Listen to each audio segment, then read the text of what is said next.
সবাই আমার কথা শুনতে পাচ্ছ কিনা, ক্লিয়ারলি শোনা যাচ্ছে কিনা? শুনতে পাচ্ছ? ওকে। তো ছোট ভাই বোনেরা, জিনতত্ত্ব ও বিবর্তন, এখানে দুটো চ্যাপ্টার আছে, এখানে দুটো লেকচার নেওয়ার কথা আমাদের। তো চলো এই চ্যাপ্টারটা থেকে আসলে আমরা সম্ভবত এক ক্লাসে এটাকে শেষ করার চেষ্টা করব, এবং সেটা একদম সম্ভব। তুমি যদি আমার কথা মন দিয়ে আগামী 1.5 ঘন্টা শোনো, এই চ্যাপ্টারের সব কিছু তোমার ব্রেনে আমি একদম ঢুকাই দিব, এবং তুমি পরীক্ষায় গিয়ে এখান থেকে যে কয় মার্কের প্রশ্ন আসুক তুমি সবগুলোই উত্তর করতে পারবা। তো চলো আমরা এক ক্লাসেই শেষ করার মতো পড়ার চিন্তা করে আমাদের আলোচনা শুরু করি, ঠিক আছে? তাহলে চ্যাপ্টারটার নাম কি? জিনতত্ত্ব ও বিবর্তন। এখানে আসলে 2টা চ্যাপ্টার আছে। হ্যাঁ, নোট করতে হবে না, বইয়ের যে লাইনগুলো দাগানো আছে তুমি জাস্ট সেগুলো ফলো করলেই হবে, নোট করার কিছু নাই। জাস্ট বইয়ের আমার কথাগুলো শুনলেই তুমি উত্তর করতে পারবা। তাহলে চলো শুরু করা যাক। আমাদের সবচেয়ে বড় ব্যাপার, আমাদের এইচএসসিতে এই চ্যাপ্টার থেকে সিকিউ লিখতে হতো। এই অ্যাডমিশনে তো কোনো সিকিউ বা বড় প্রশ্ন লিখতে হবে না, খালি তথ্য কয়েকটা মনে রাখতে হবে। তো কয়েকটা তথ্য আশা করি মনে রাখতে পারবো। তাহলে সবার আগে জিন তত্ত্ব, প্রথম পেজ থেকে একটাই প্রশ্ন আসবে। দেখো তো, এই যে একদম চলো এখানে প্রথম পেজ থেকে, এই যে তুমি যে দেখতে তোমার বাবার মতো, তুমি যে দেখতে তোমার মায়ের মতো, তোমার বাবা মা যে তোমার দাদা দাদি বা নানা নানির মতো, এই ব্যাপারটাকে কিসের মাধ্যমে নিয়ন্ত্রিত হয় বা এটাকে কি বলা হয়? এটাকে বলা হয় বংশগতি বা হেরিডিটি। এই শব্দটা ছাড়া এখান থেকে আর তেমন কোনো পড়া আসবে না, এইটুকু জানলেই পড়া হয়ে গেল, ঠিক আছে? এবার এই জিনতত্ত্ব, এই শব্দটার জেনেটিক শব্দটার প্রবক্তাকে, জেনেটিক শব্দটার প্রবর্তক বেইটসন। দেখো, সন মানে ছেলে। তো এখানে এখানে এমন একজন বিজ্ঞানীর নাম আছে যিনি ওই যে ছেলে, যার নামের মধ্যেই সন কথাটা আছে, অর্থাৎ যিনি জিনতত্ত্বের ধারক ও বাহক। তো উইলিয়াম বেটসন সর্বপ্রথম জেনেটিক শব্দটা প্রচলন করেন। শুধু শব্দটা মনে রাখলেই হবে, উইলিয়াম বেটসন, তিনি সর্বপ্রথম এটা প্রচলন করেন। তাহলেই তুমি পরীক্ষার জন্য উত্তর করতে পারবা। এরপর দেখো এখানে পরের পেজে কি বলা আছে, জিনতত্ত্বের প্রয়োজনীয়তা। এগুলো থেকে তোমার কোনো এমসিকিউ আসবে না, কিন্তু এরপরে ভালো করে তাকাও। যদি বলে জিনতত্ত্বের জনককে, আধুনিক জিনতত্ত্বের জনককে, আধুনিক জিনতত্ত্বের জনক গ্রেগর জোহান মেন্ডেল। আশা করি এইটা আমরা সবাই জানি, তুমি অসংখ্য পরীক্ষায় এই তথ্যটা পাবা। উল্টাপাল্টা করো না। যদি বলে জিনতত্ত্বের জনককে, তাহলে গ্রেগর জোহান মেন্ডেল। আর যদি বলে জিনতত্ত্ব বা জেনেটিক শব্দটার প্রবক্তাকে, শব্দটার প্রবক্তা হলো বেটসন, কিন্তু জিনতত্ত্বের জনককে, জিনতত্ত্বের জনক মেন্ডেল। ঠিক আছে, পারবো। আমাদের সাল পড়তে হবে কিনা, আমি কি কি পড়তে হবে প্রত্যেকটা কথা বলে দিচ্ছি। প্রথম কথা, মেন্ডেলের বাড়ি কোথায় ছিল? মেন্ডেলের বাড়ি ছিল অস্ট্রিয়াতে। ভালো করে শব্দটার দিকে দেখো। তিনি কত বছর গবেষণা করেছেন? তিনি 7 বছর গবেষণা করেছেন। 7 বছর, কম সময় না। তিনি কোন গাছ নিয়ে গবেষণা করেছেন? মটরশুঁটি বা পি গাছ নিয়ে গবেষণা করেছেন। গবেষণা করে তিনি কয়টা সূত্র দিয়েছেন? তিনি আটকে যায়, কোনো কারণে কি ক্লাস আটকে যাচ্ছে? আমাদের প্রায় 150, হ্যাঁ, ভেরি গুড। তাহলে তিনি মোট 2টা সূত্র দিয়েছেন। কয়টা সূত্র দিয়েছেন? 2টা। এই মেন্ডেলের সূত্রগুলোকে বলা হয় মেন্ডেলের সূত্র বা মেন্ডেলিজম। তাহলে যদি বলে মেন্ডেলিজম কয়টা, উত্তর হলো মেন্ডেলিজম 2টা। দ্যাট ইজ ফাইন, এইটুকু মনে রাখলেই হবে। তিনি যে মটরশুঁটি নিয়ে গবেষণা করেছেন দীর্ঘ 7 বছর ধরে, কয় রকমের মটরশুঁটি নিয়ে গবেষণা করেছেন? 34 রকমের মটরশুঁটি নিয়ে গবেষণা করেছেন। ঠিক আছে, ওকে। তিনি খেয়াল করো, যদি তিনি 7 বছর গবেষণা করেন, এখানে সালগুলো অতটা গুরুত্বপূর্ণ না। তারপরও আমাদের এখানে যখন সিপাহী বিদ্রোহ হচ্ছিল, তখন তিনি পৃথিবীর অন্য প্রান্তে এই গবেষণা শুরু করেন। 1866 সালে তিনি এই গবেষণাপত্র জমা দেন। তিনি 1884 সালে মারা যান, কিন্তু তিনি মারা যাওয়ার আগে জানতেই পারেননি তিনি যে বিশাল কিছু আবিষ্কার করে ফেলেছেন। তার 1884 সালে তার মারা যাওয়ার 16 বছর পরে, এটা একটা দারুণ ব্যাপার, মারা যাওয়ার 16 বছর পরে এই যে 3জন বিজ্ঞানী, এই বিজ্ঞানীগুলোর ছবি দেখো। এই 3জন বিজ্ঞানীর নাম হলো হুগো দা ভ্রিস, বিজ্ঞানী কার্ল করেন্স এবং বিজ্ঞানী এরিস শেমেক। তারা 3জন মেন্ডেলের সূত্রগুলো আবার আবিষ্কার করেন, কিন্তু আবিষ্কার করার পরে তারা বুঝতে পারে, আবিষ্কার করার পরে তারা দেখতে পায়, আবিষ্কার করার পরে তারা দেখতে পায় এবং বুঝতে পারে আমরা আসলে যা আবিষ্কার করেছি তা এই মেন্ডেল মানুষটা অনেক আগেই আবিষ্কার করে চলে গেছেন। তিনি যেহেতু আবিষ্কার করেছেন, তারা অনেক মানে তারা নিজেদের আবিষ্কারের এই ক্রেডিটটা পুরোপুরি মেন্ডেলকে দিয়ে দেন যে ঠিক আছে আমরা এটা আবিষ্কার করেছি, দ্যাটস ফাইন, কিন্তু মেন্ডেল এটার আসলে প্রথম ফাউন্ডার। তখন থেকেই মেন্ডেলকে বংশগতিবিদ্যা বা জিন তত্ত্বের জনক বলা হয়। তো মেন্ডেলকে আসলে বংশগতিবিদ্যার জনক উপাধি দিয়েছে এই তিনজন। এই তিনজনের কাজের ফলেই আসলে মেন্ডেলের কাজটা পুরো পৃথিবীতে স্বীকৃত হয়। পরীক্ষায় কিন্তু বিজ্ঞানী তিনজনের নাম আসতেই পারে, এরিস শেমেক, কার্ল করেন্স এবং Hugo the Vries. This is a must to know. ঠিক আছে ভাই, জীব প্রযুক্তির পিডিএফ দেওয়া হয়নি ড্রিম বুকের। আমি তো গতকালকে প্রত্যেকটাই দিতে বলেছি, আগের ক্লাসের স্লাইড দেওয়া হয় নাই। একটু চেক করবে কিনা ওয়েব অ্যাপে সবগুলা দেওয়া থাকার কথা, তো না দেওয়া হয় নাই।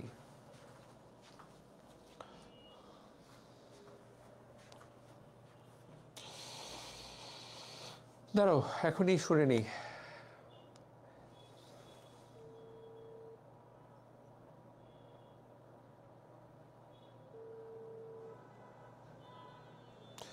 ওয়ালপেপার দেওয়া,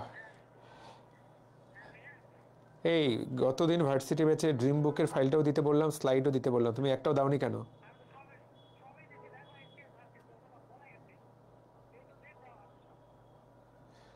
কাকে দিচ্ছ, নাফিসকে?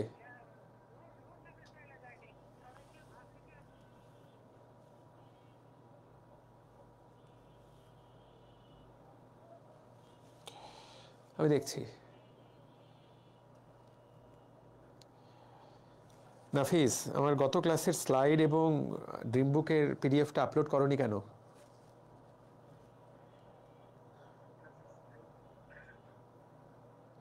স্টুডেন্টরা সবাই কমেন্ট করছে। হ্যাঁ, তোমাকে তো সবগুলোই প্রোভাইড করছে রিফাত।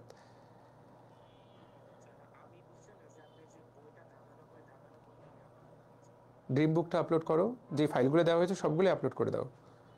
আর যদি ওয়েব অ্যাপে ওটা দাও, আর একটা বইয়ের যে পিডিএফ দেওয়া হলো সেটাও দাও। তোমাকে যতগুলো লিঙ্ক রিফাত দিবে সবগুলো আপলোড করবা। হ্যাঁ, দিয়ে দিচ্ছে, ফাইন। তো আমরা আমাদের এন্ড থেকে সবগুলো দিয়েছি, কোর্সে যে মডারেটর সে বুঝতে পারেনি সেজন্য দেওয়া হয়নি, বাট দিয়ে দিচ্ছে। তাহলে ফাইন, আশা করি আমরা এখান থেকে পারবো। এবার মেন্ডেলিয়ান ইনহেরিটেন্স। তো মেন্ডেলিয়ান ইনহেরিটেন্স এগুলা থেকে কিছু পড়তে হবে না। আমি তোমাকে যা পড়তে হবে 100% কমন পাওয়া যাবে, 100% কমন, একদম 100% কমন পাওয়া যাবে। তো তোমার পরীক্ষায় প্রশ্ন করবে যে এত দুনিয়াতে এত লক্ষ গাছ আছে, এর মধ্যে তিনি শুধু মটরশুঁটি গাছকে কেন বেছে নিলেন? দেখো, তিনি আম নিতে পারতেন, জাম নিতে পারতেন, কাঁঠাল নিতে পারতেন, বেগুন নিতে পারতেন, শাপলা নিতে পারতেন, ধান নিতে পারতেন। এটা না নিয়ে তিনি মটরশুঁটি গাছ কেন নিলেন? এটা বেছে নেওয়ার পেছনে মোট 7টা কারণ দেওয়া আছে। এই জায়গায় কয়টা? তিনি কেন এই যে পাইজাম স্যাটাইভাম এই গাছটাকে বেছে নিলেন? তো এর 7টা কারণ, তোমাকে 7টা কারণে 7টা শব্দ মনে রাখতে হবে। এই গাছগুলা 1 বর্ষজীবী, তার মানে 1 বছর পরে ওই গাছটা মারা যাবে। 1 বর্ষজীবী তার মানে আয়ুষ্কাল অল্প। একই গাছের মধ্যে পুরুষ ফুলও পাওয়া যায়, স্ত্রী ফুলও পাওয়া যায়। ওই পুরুষ ফুল দিয়েই স্ত্রী ফুলের পরাগায়ন ঘটে, তার মানে এরা স্বপরাগী। ফুলগুলো আকারে অনেক বড় হয়, সেই জন্য সহজেই পরাগায়ন ঘটানো যায়। এবং প্রত্যেকটা, এই যে দেখো, সুস্পষ্ট তুলনামূলক বংশগতি দেখা যায়। তার মানে এক একটা, যেই ধরো সুস্পষ্ট তুলনামূলক বংশগতি মানে কি? এ গাছের যে বাচ্চা সেটা দেখতে এ গাছের মতোই হয়, বি গাছের যে বাচ্চা সেটা দেখতে বি গাছের মতোই হয়, সি গাছ থেকে যে বাচ্চাটা তৈরি করা হবে সেটা সি গাছের মতোই হবে। এটার নামই সুস্পষ্ট বংশগতি। যেমন বাঙালিরা প্রত্যেকেই তো একে অপরের চেয়ে দেখতে আলাদা, কিন্তু তুমি যদি একটা চাইনিজদের দিকে তাকাও, তোমার কাছে বেশিরভাগ চাইনিজকেই একই রকম মনে হবে। বোঝাতে পারলাম তো? ওদের মধ্যে যদিও ওরা জানে যে ওরা প্রত্যেকেই আলাদা, কিন্তু আমাদের কাছে ওদের সবাইকে দেখতে একই রকম মনে হবে, সবাই সেম, বাট ওরা আসলে সেম বাট ডিফারেন্ট। চাইনিজদের দিকে তাকাও, কোরিয়ানদের দিকে তাকাও, জাপানিজদের দিকে তাকাও, তোমার কাছে মনে হবে এরা তো সবাই একই। কিন্তু তো এই যে সবাই যখন আলাদা হবে, যেমন আমরা বাঙালিরা প্রত্যেকে দেখতে একই মনে হয়, কখনোই না। তো এই যে এই গাছগুলো প্রত্যেকটা সুস্পষ্ট বংশগতি আলাদা, এবং বংশধরগুলো প্রত্যেকেই, যে বাচ্চাগুলো জন্মায় বি গাছ থেকে, যে ধরো বি প্রাইম জন্মায়, এ গাছ থেকে যে এ প্রাইম, এদের আবার পরবর্তীতে বাচ্চা হয়। তো প্রত্যেকটা বংশধরী উর্বর। এই যে শব্দগুলো দেখো যতটুকু মার্ক করে দেওয়া আছে, এইটুকুই তুমি পরীক্ষার জন্য পড়বা। এখান থেকে এভাবেই এমসিকিউ আসবে, এর বাইরে কোনো প্রশ্ন আসবে না। ঠিক আছে, তাহলে মেন্ডেলের সাবকৃতকার্য হওয়ার কারণ এই সব কিছু ওর ফেভারে গেছে। এই যে 1 বছর বাঁচে, ফুলগুলা বড়, বংশধরগুলো উর্বর, এগুলো সবগুলো ওর ফেভারে গেছে। আচ্ছা, দ্যাট ইজ ফাইন, ঠিক আছে। এবার জিন তত্ত্বে ব্যবহৃত কতগুলো শব্দের ব্যাখ্যা, এখান থেকে ডিরেক্টলি এমসিকিউ আসবে। দেখো, আমি দেখতে, ধরো এই যে আমার চুলগুলো হবে কালো, তারপরে ধরো আমার গায়ের রং কেমন হবে, আমি দেখতে কতটুকু লম্বা হব, এই সব কিছু কে ঠিক করে? এই সব কিছু ঠিক করে আমাদের জিন। দেখো, এই জিনিসটাকে কি বলা হয়? জিন। মেন্ডেল যখন বেঁচে ছিলেন তখন জিনকে জিন বলে ডাকা হতো না। মেন্ডেল ধারণা করেছিলেন যে এমন কিছু আছে যেটা সন্তানকে বাবার মতো দেখতে করে, মায়ের মতো দেখতে করে। এই জিনিসগুলোর নাম তিনি দিয়েছিলেন ফ্যাক্টর। তো মনে রাখতে হবে, যাই হলো ফ্যাক্টর তাই হলো জিন। কথা থেকে ক্লিয়ার? ফ্যাক্টর আর জিন একই কথা। এবং ওই যে বললাম, আমি দেখতে কেমন হব, অর্থাৎ আমার প্রত্যেকটা বৈশিষ্ট্য নিয়ন্ত্রণ করে কে? আমার প্রত্যেকটা বৈশিষ্ট্য নিয়ন্ত্রণ করে জিন। এটাই পরীক্ষায় আসবে। জীবের বৈশিষ্ট্য নিয়ন্ত্রণের একককে বলা হয় জিন। এবং তুমি যদি বুঝতে চাও যে ভাইয়া জিন জিনিসটা আসলে কি, জিন আসলে কি জিনিস, এই জিন হলো, আমরা সবাই আশা করি ডিএনএ বুঝি, তো জিন হলো ডিএনএর একটা খণ্ড। ধরো জিন ডিএনএর একটা খণ্ড, এই যে এইটা একটা খণ্ড, তারপরে এইটা এইটা এইটা একটা জিন হতে পারে, এইটা একটা জিন। এই যে 4টা 4 কালারে আঁকলাম, এইগুলো প্রত্যেকটা আলাদা আলাদা জিন হবে। ধরো এইটা দ্বারা আমার শরীরের চুলের রং বোঝায়, যে আমার চুলের রং কেমন হবে সেটা একটা জিন নির্ধারণ করবে। এইটা দ্বারা ধরো আমার গায়ের রং বোঝায়, আমার গায়ের রং কেমন হবে সেটা একটা জিন নির্ধারণ করবে। এইটা দ্বারা ধরো বোঝায় আমার উচ্চতা কেমন হবে। ধরো এইটা দ্বারা বোঝায় আমার কণ্ঠের স্বর কেমন হবে, মোটা হবে নাকি চিকন হবে। এই তো, তাহলে আমাদের প্রত্যেকটা বৈশিষ্ট্য এইরকম আমাদের জিন নিয়ন্ত্রণ করে। কথা ক্লিয়ার? এখন যেটা তোমাকে জানতে হবে, আমাদের প্রত্যেকটা বৈশিষ্ট্য এইরকম জিন নিয়ন্ত্রণ করে, এই কথাটা সত্যি। কিন্তু তোমাকে যে লাইনটা জানতে হবে, যেই কথাটা আসলে সবচেয়ে গুরুত্বপূর্ণ, আমাদের প্রত্যেকটা বৈশিষ্ট্য জিন নিয়ন্ত্রণ করে। প্রশ্ন করবে যে কমপক্ষে কয়টা জিন নিয়ন্ত্রণ করে, কমপক্ষে কয়টা জিন। যেমন ধরো তোমার চুলের রং কালো, এইটা কি একটা জিন অপশনে যদি আসে, কমপক্ষে কয়টা জিন নিয়ন্ত্রণ করবে? দেখো তো, এ বি সি ডি, 1 2 3 4। আমাদের প্রত্যেকটা বৈশিষ্ট্য, ধরো তোমার চুলের রং কি কালার হবে, তোমার শরীরের কমপক্ষে কয়টা জিন এটা নিয়ন্ত্রণ করবে? একটা জিন, 2টা জিন, 3টা জিন নাকি 4টা জিন? এইটা এই চ্যাপ্টারের সবচেয়ে গুরুত্বপূর্ণ পড়া। এটা আমাদেরকে মনে রাখতে হবে। আমাদের শরীরের যে কোনো বৈশিষ্ট্য অফ এনিথিং, আমাদের শরীরের যে কোনো বৈশিষ্ট্য 2টা জিন মিলে নিয়ন্ত্রণ করে। কয়টা জিন নিয়ন্ত্রণ করে? 2টা জিন নিয়ন্ত্রণ করে। 2টা, কমপক্ষে 2টা। ভাইয়া বুঝতে পারিনি, 2টা মানে 2টা। চলো এটাকে আমরা একটু কপি করার চেষ্টা করি। সো এই পুরো জিনিসটাই আমরা কপি করে ফেলি। একই রকম 2টা জিন, ধরো এইটা, তো এই 2টা জিন মিলে তোমার নিয়ন্ত্রণ করবে। ভাই 2টা কোথা থেকে পাবো? এই 2টা তুমি পাবা, একটা হলো তোমার বাবার জিন, একটা হলো তোমার মায়ের জিন। তাহলে একটা তোমার বাবার জিন, একটা তোমার মায়ের জিন। খেয়াল করো, তোমার শরীরে একটা কোষের মধ্যে 46টা ক্রোমোজোম না? কয়টা ক্রোমোজোম? 46টা। 46টা মানে কয় জোড়া? এরকম জোড়া 23 জোড়া ক্রোমোজোম তোমার শরীরে থাকে। এই একটা জোড়ার একটা আসে বাবার কাছ থেকে, জোড়ার একটা আসে মায়ের কাছ থেকে। ঠিক তেমনি তোমার বাবার চুলের রং কি? কালো। তোমার মায়ের চুলের রং কি? কালো। ঠিক সেজন্য তোমার চুলের রং কালো। যখনই তোমার বাচ্চার শরীরে কোনো একটা বৈশিষ্ট্য প্রকাশ করতে হয়, তখন বাবার কাছ থেকে যেটা আসে, মায়ের কাছ থেকে যেটা আসে, দুইজনেই কথা বলে তারা ঠিক করে বাচ্চা চুলের রং কেমন হবে। অর্থাৎ যে কোনো বৈশিষ্ট্য প্রকাশে কমপক্ষে 2টো জিন লাগে, একটা বাবার, একটা মায়ের। বোঝাতে কি পারলাম? যদি বাবারও কালো হয়, মায়েরও কালো হয়, সম্ভাবনা আছে সন্তানেরটা কি হবে? সন্তানেরটা হবে কালো। এই জিনগুলা যারা একই বৈশিষ্ট্য নিয়ন্ত্রণ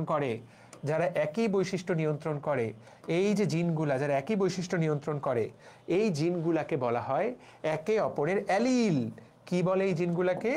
এই জিন জোড়াকে বলা হয় একে অপরের অ্যালিল। তার মানে আমাদের প্রত্যেকটা বৈশিষ্ট্য একটা করে অ্যালিল কন্ট্রোল করে। বুঝাতে পারলাম?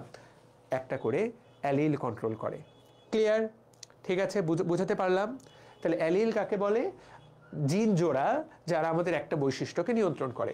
এখন তুমি তাকায় দেখো তো, এইখানে এটাও সাদা এটাও সাদা, তার মানে এই অ্যালিল দুইটা একই। কিন্তু দেখো তো এই অ্যালিলটা আমি একটু বদলাই দিলাম,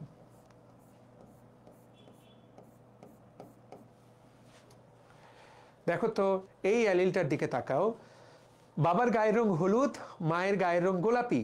এই অ্যালিল দুইটা কি একই নাকি আলাদা? তোমরা আমাকে বলো তো, এই অ্যালিল দুইটা কি একই নাকি আলাদা? আলাদা। Very good. তাহলে অ্যালিলগুলা বা এই জিন যুগলগুলা আমরা বলবো যে অ্যালিলগুলা দুই রকম হতে পারে।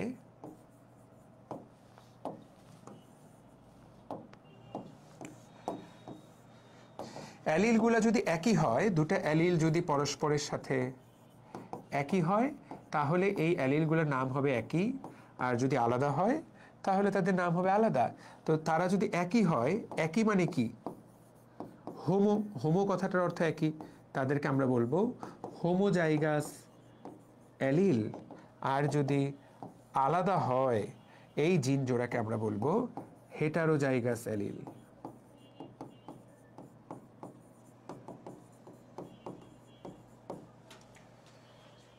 তাহলে অ্যালিলগুলো কি হতে পারে? Homozygous, heterozygous. তো বইয়ের মধ্যে দেখো এই কথাগুলোই বলা আছে, জিন জোড়াকে একটার অপরটাকে অ্যালিল বলা হয়। এই অ্যালিলগুলা যদি একই হয় তাহলে সেটাকে বলে হোমোজাইগাস, অ্যালিলগুলা যদি আলাদা হয় সেটাকে বলা হয় হেটারোজাইগাস। আচ্ছা, এইটুকু আমরা বুঝলাম। এখন তাহলে অ্যালিল একই হলে একরকম, এই যে ক্রোমোজোমের জোড়াগুলা, এই যে ক্রোমোজোমের জোড়া, তুমি আমাদের শরীরে 23 জোড়া ক্রোমোজোম আছে, তোমাদেরকে আমি ক্রোমোজোমের ছবি দেখাচ্ছি, দেখলে বুঝতে পারবা।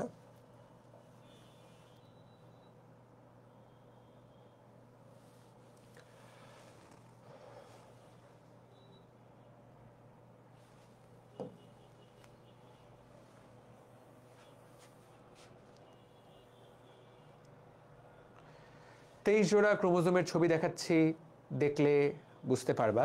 এই যে দেখো আমাদের 23 জোড়া ক্রোমোজোম, দেখো ক্রোমোজোমগুলো জোড়া জোড়া করে আছে, এটা প্রথম জোড়া, এইটা দ্বিতীয় জোড়া, এটা তৃতীয় জোড়া, এটা চতুর্থ জোড়া, এটা পঞ্চম জোড়া।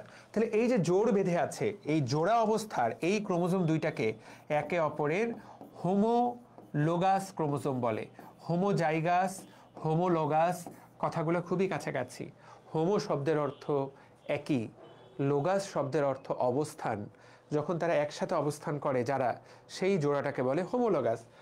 এরা দুইজন এক জোড়া হোমোলোগাস ক্রোমোজোম, এরা এক জোড়া হোমোলোগাস ক্রোমোজোম, এরা এক জোড়া হোমোলোগাস ক্রোমোজোম। তাহলে আমাদের শরীরে 23 জোড়া হোমোলোগাস ক্রোমোজোম আছে, দেখতে পাচ্ছি, বা 23টা হোমোলোগাস ক্রোমোজোমের জোড়া আছে। তাহলে এরা হোমোলোগাস ক্রোমোজোম। তো এই যে তাহলে অ্যালিল কি জিনিস ভাইয়া?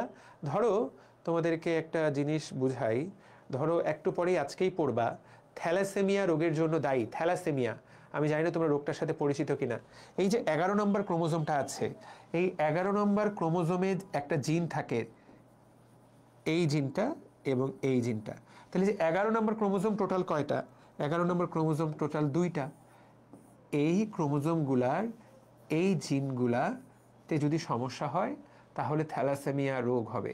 তাহলে এই জিন দুইটাকে বলা হবে একে অপরের অ্যালিল, আর এই ক্রোমোজোম দুইটাকে বলা হবে একে অপরের হোমোলোগাস ক্রোমোজোম। দেখো এই কথাটা বইয়ে সুন্দর করে বলা। হোমোলোগাস ক্রোমোজোম কি? হোমোলোগাস ক্রোমোজোমের মধ্যে যে জিন জোড়া আমাদের কোনো বৈশিষ্ট্য নিয়ন্ত্রণ করে, আমাদের কোনো বৈশিষ্ট্য নিয়ন্ত্রণ করে, সেটাকেই বলা হয় অ্যালিল। তাহলে আবারও ছবি দেখাচ্ছি, এই যে দেখতে পাচ্ছ, এই ডিএনএটা যদি একটা ক্রোমোজোম তৈরি করে, এই ডিএনএটা যদি একটা ক্রোমোজোম তৈরি করে, তাহলে এই ক্রোমোজোম দুটাকে বলা হবে হোমোলোগাস ক্রোমোজোম। এবং এদের যে জিন জোড়া, সেই জিন জোড়াগুলোকে যদি এদেরকে বলা হবে একে অপরের অ্যালিল। যদি এটা একই রকম হয় তাহলে হোমোজাইগাস অ্যালিল, যদি আলাদা হয় তাহলে হেটারোজাইগাস অ্যালিল। আচ্ছা, দ্যাট ইজ গুড। আচ্ছা, এবার তোমরা এই ছবিটার দিকে তাকাও, এই ছবিটার দিকে তাকাও। ধরো এইটা একটা ক্রোমোজোম, এই ক্রোমোজোমের এই জায়গাতে একটা জিন আছে, এই জায়গাতে একটা জিন আছে, এই ক্রোমোজোমের এই জায়গাতে একটা জিন আছে। তারপরে দেখো তো, ধরো এইটা একটা ক্রোমোজোম, তো এইটা একটা ক্রোমোজোম, এদের এখানে জিন আছে। তো ধরো এই জিনটা হলো থ্যালাসেমিয়ার জিন, থ্যালাসেমিয়ার জিন। আর ধরো এই জিনটা, ধরো জাস্ট ধরার জন্য বলতেছি, তোমাদের পরিচিত রোগ, এটা হিমোফিলিয়ার জিন।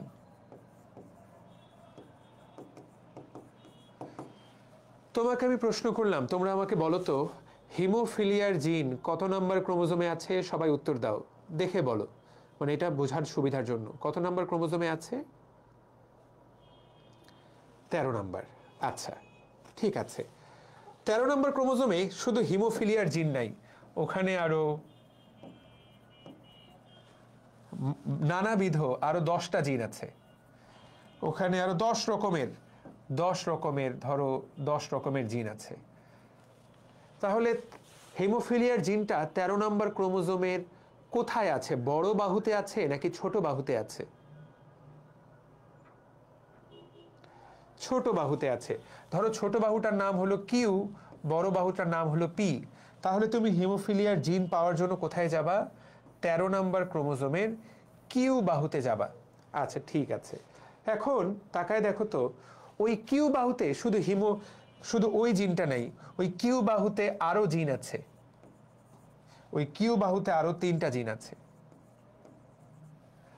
তাহলে আমরা কিভাবে ভাগ করব এটাকে? কিভাবে ভাগ করব? আমরা বলবো যে প্রথম ভাগটাকে আমরা বলবো 1, পরের ধরো আমরা এইভাবে ভাগ করে নিলাম, এই অংশটুকুকে আমরা বলবো 1 2 3, 1 2 3। তাহলে আমরা এইভাবে ভাগ করতে পারি যে হিমোফিলিয়ার জিন থাকবে 13 নম্বর ক্রোমোজোমের কিউ বাহুর 1 নম্বর ঘরে। এইটা তুমি যদি কাউকে ঠিকানা দাও, তাহলে সে জিনটা এক্স্যাক্টলি কোথায় আছে সেটা খুঁজে বের করতে পারবে, এবং খুঁজে বের করে সেই জিনটা কাটুক বা যাই করুক, সেটার উপরে কাজ করতে পারবে। এই যে জিনের লোকেশন, ক্রোমোজোমের কোন জায়গায় জিনটাকে খুঁজে পাওয়া যাবে, এই লোকেশন দেওয়ার নামই হলো লোকাস। অনেকেই লোকাস কথাটা মুখস্থ করে, কিন্তু মুখস্থ করে কোনো লাভ নাই। লোকাস শব্দের অর্থ হলো জিনের লোকেশন কোথায়, কিসের সাপেক্ষে, পুরো ক্রোমোজোমের কোথায় জিনের লোকেশনটা থাকে। This is called locus. এটা সবাই তোমরা মুখস্থ করো। এই যে দেখো, ক্রোমোজোমে জিনের নির্দিষ্ট স্থানের নাম হলো লোকাস। যেমন তোমাদেরকে গতকালকের ক্লাসে আমি পড়ালাম ইনসুলিন আমরা কিভাবে বানাই। মানুষের অগ্নাশয়ের আইলেটস অফ ল্যাঙ্গারহ্যান্সের বিটা কোষের ক্রোমোজোম থেকে ইনসুলিন তৈরির জিনটাকে কেটে আনা হয়। পুরো কোষের মধ্যে কোন জায়গায় ইনসুলিনের জিনটা থাকে সেটা আমরা কিভাবে জানবো? এই লোকাস জানলে। দেখো, আমরা এই যে এখন লিখবো ইনসুলিন জিন লোকাস। লোকাস মানে একটা ঠিকানা। দেখো, আমাদেরকে একটা ঠিকানা দিয়ে দিবে, দেখতে পাচ্ছ ইনসুলিনের জিনের লোকাসটা। দেখো, এই তোমাকে একটা ঠিকানা দিয়ে দিবে। দেখো সুন্দর করে লোকাস। দেখো 11 নম্বর ক্রোমোজোমের পি বাহুর 15.5 নম্বর এলাকাতে গেলে তুমি ইনসুলিন তৈরির জিনের লোকাস পাবা। নেম এনি জিন, তুমি যে কোনো একটা জিনের নাম বলো, প্রত্যেকটা জিন কোন ক্রোমোজোমের কোথায় লুকায় আছে এটা সেইটা বলে। তো চলো, এইটা একটা দেখলা, এরকম আরো মজার। আচ্ছা, এটা তো ইনসুলিনটা জানা হলো। চলো আমরা আর কোনটা জানবো? আর কোনটা, ধরো গতকালকের ক্লাসে এরকম দু একটা জিনের নাম বলো যেটা তোমরা জানতে চাও। এতদিনে বুঝতে পারলা লোকাস, ভেরি গুড। বলো আরো তোমরা দু একটা জিনের নাম জানতে চাও যে এই জিনটা ভাইয়া কোথায় আছে। আচ্ছা চলো, থ্যালাসেমিয়ার জন্য দায়ী থ্যালাসেমিয়া জিনের লোকাস, জিন লোকাস অফ থ্যালাসেমিয়া। এই যে তাকায় দেখি, চলো কোথায় থাকবে। নামাজের বিরতি দিব, আজান আমার এখানে হচ্ছে, আরো 5 মিনিট পরে দিব। এই যে দেখো, তাহলে থ্যালাসেমিয়ার জিন কোথায় থাকে? ক্রোমোজোম নাম্বার 16তে, ক্রোমোজোম নাম্বার 16-র পি বাহুর 13.3 এলাকাতে। কথাটা কি ক্লিয়ার? জিনিসটাকে ব্রেনের মধ্যে প্রবেশ করেছে। তাহলে হোয়াট ইজ লোকাস এটা সবাই মুখস্থ করে, কিন্তু যারা জেনেটিক ইঞ্জিনিয়ারিং পড়ে, তুমি যদি জিন কাটতে চাও, তোমাকে তো জানতে হবে আমাকে কোন ক্রোমোজোমে যেতে হবে, কোন ক্রোমোজোমের কোন বাহুর কোন জায়গায় জিনটা আছে। সেখান থেকে তারপরে তুমি জিনটাকে রেস্ট্রিকশন এনজাইম দিয়ে, তুমি জিনটাকে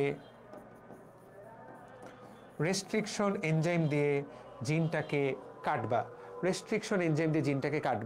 কাটার পরে সেটাকে না লাগাবা, না হলে পুরো জিনটাকে তুমি কোথায় খুঁজে পাবা? So this is called locus. কথাটাকে ক্লিয়ার, বুঝতে পেরেছি? So this is good. তাহলে প্রিয় ছোট্ট ভাই বোনেরা, তাহলে আমরা কি পড়লাম? আমরা পড়লাম জিন কাকে বলে, আমরা পড়লাম লোকাস কাকে বলে, এবং আমরা পড়লাম অ্যালিল কাকে বলে। এই যে অ্যালিলের ছবিটা আবার দেখে নাও। এই জিনটা এবং এই জিনটা একে অপরের অ্যালিল, এই জিনটা এবং এই জিনটা একে অপরের অ্যালিল। যারা একই রকম কাজ করবে, দুইটা ক্রোমোজোমের অলমোস্ট কাছাকাছি একই জায়গায় থাকবে, এই জিনটা একে অপরের অ্যালিল, তাহলে এরা এরা অ্যালিল, এরা এরা অ্যালিল, এরা এরা অ্যালিল। এখন অ্যালিল দেখতে হুবহু একইও হতে পারে, আবার অ্যালিল একটু আলাদাও হতে পারে। ধরো এ আর এ একে অপরের অ্যালিল, তারা একই কাজ করে। ধরো দুজনেই তোমার শরীরের চুলের রং ঠিক করে, দুজনেই তোমার শরীরের চুলের রং ঠিক করে, এরা একে অপরের অ্যালিল, কিন্তু তারা দেখতে আলাদা। কারো মাথার চুল ধরো নীল, যদি পৃথিবীতে নীল চুলের কেউ নাই, কারো মাথার চুল হলুদ, পৃথিবীতে হলুদ চুলের লোক আছে, কিন্তু তারা তো দুজনেই মাথার চুলের রং ঠিক করে, তারা আলাদা, এটাকে আমরা বলবো হেটারোজাইগাস অ্যালিল। তাহলে থ্যাংক ইউ। তাহলে এই পড়াগুলো আমরা সবাই বুঝতে পারলাম। ক্লাস ডিউরেশন কত ঘন্টা? যেহেতু নামাজের বিরতি দিব, আচ্ছা 2 ক্লাসেই পড়াবো, কারণ আমি তোমাদেরকে বেসিক বুঝাচ্ছি। সো আমরা এখন ঠান্ডা মাথায় নামাজের বিরতি দিব, নামাজ পড়ে তোমরা অবশ্যই ফেরত আসবা। ক্লাস ডিউরেশন 1 ঘন্টা 45 মিনিট, 1 ঘন্টা 45 মিনিট, ঠিক আছে? আমরা 4:45-এ ক্লাস শেষ করে ফেলবো, ঠিক আছে? সরি, 5:15-তে ক্লাস শেষ করে ফেলবো, বা 5:45-এ ক্লাস শেষ করে ফেলবো, ঠিক আছে? সুন্দর। তো চলো আমরা নামাজের একটা বিরতি দেই। আল্লাহ পাক আমাদের উপর রহম করুক। তুমি যতই পরিশ্রম করো, তোমাকে আল্লাহ পাককে কবুল করতে হবে, তোমার ভাগ্যকে কবুল করতে হবে, না হলে কিন্তু খুব একটা লাভ নাই, তাই না? মানে অবশ্যই আল্লাহ পাককে কবুল করতে হবে।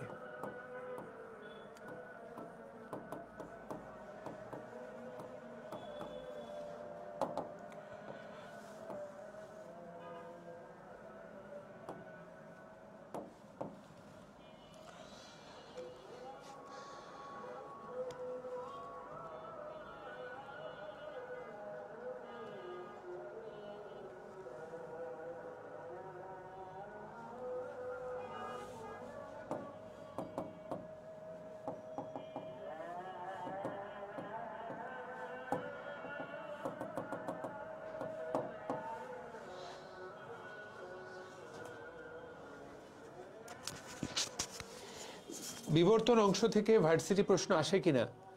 মানে আসে, আসে, অবশ্যই আসে। জাহাঙ্গীরনগর, রাজশাহী, গুচ্ছ অবশ্যই আসে, 100% আসে। কেন আসবে না? 100% আসে।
কালারটা একটু যেন কেমন হয়ে গেছে, তাই না?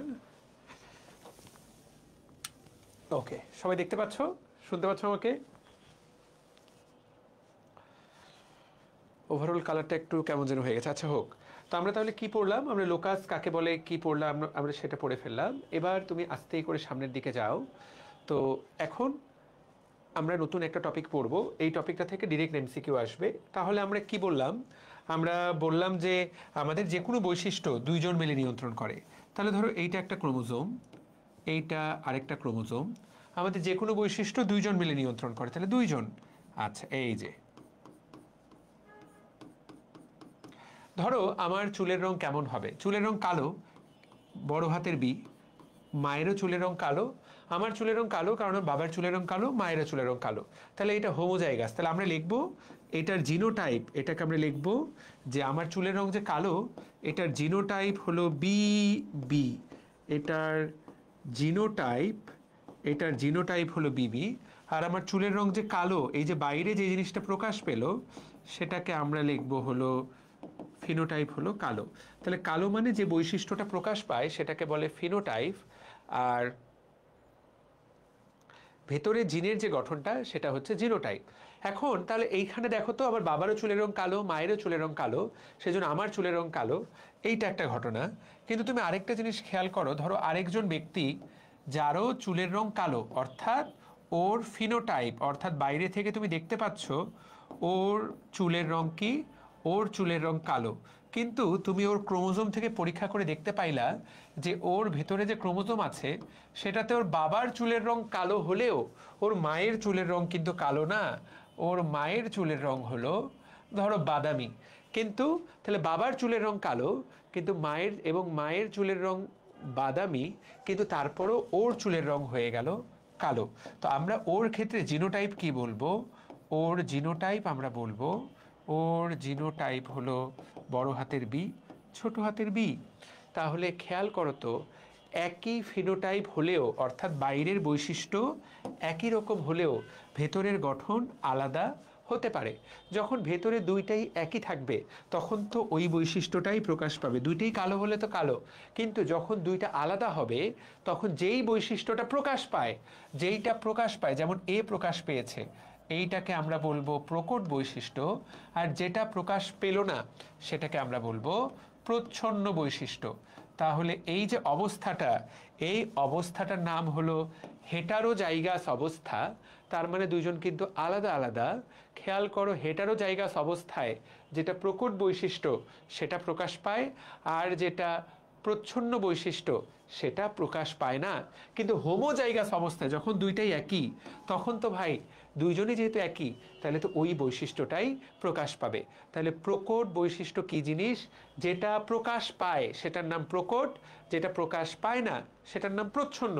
প্রকট এই অবস্থায়ও প্রকাশ পাবে, এই অবস্থায়ও প্রকাশ পাবে, কিন্তু প্রচ্ছন্ন, খেয়াল করো, প্রচ্ছন্ন বৈশিষ্ট্য। তাহলে ভাইয়া এইটা দিয়ে তো বড় বি দিয়ে তো কালো বোঝায়, ছোট বি দিয়ে তো ধরো বাদামি বোঝায়, বাদামি চুলের রং।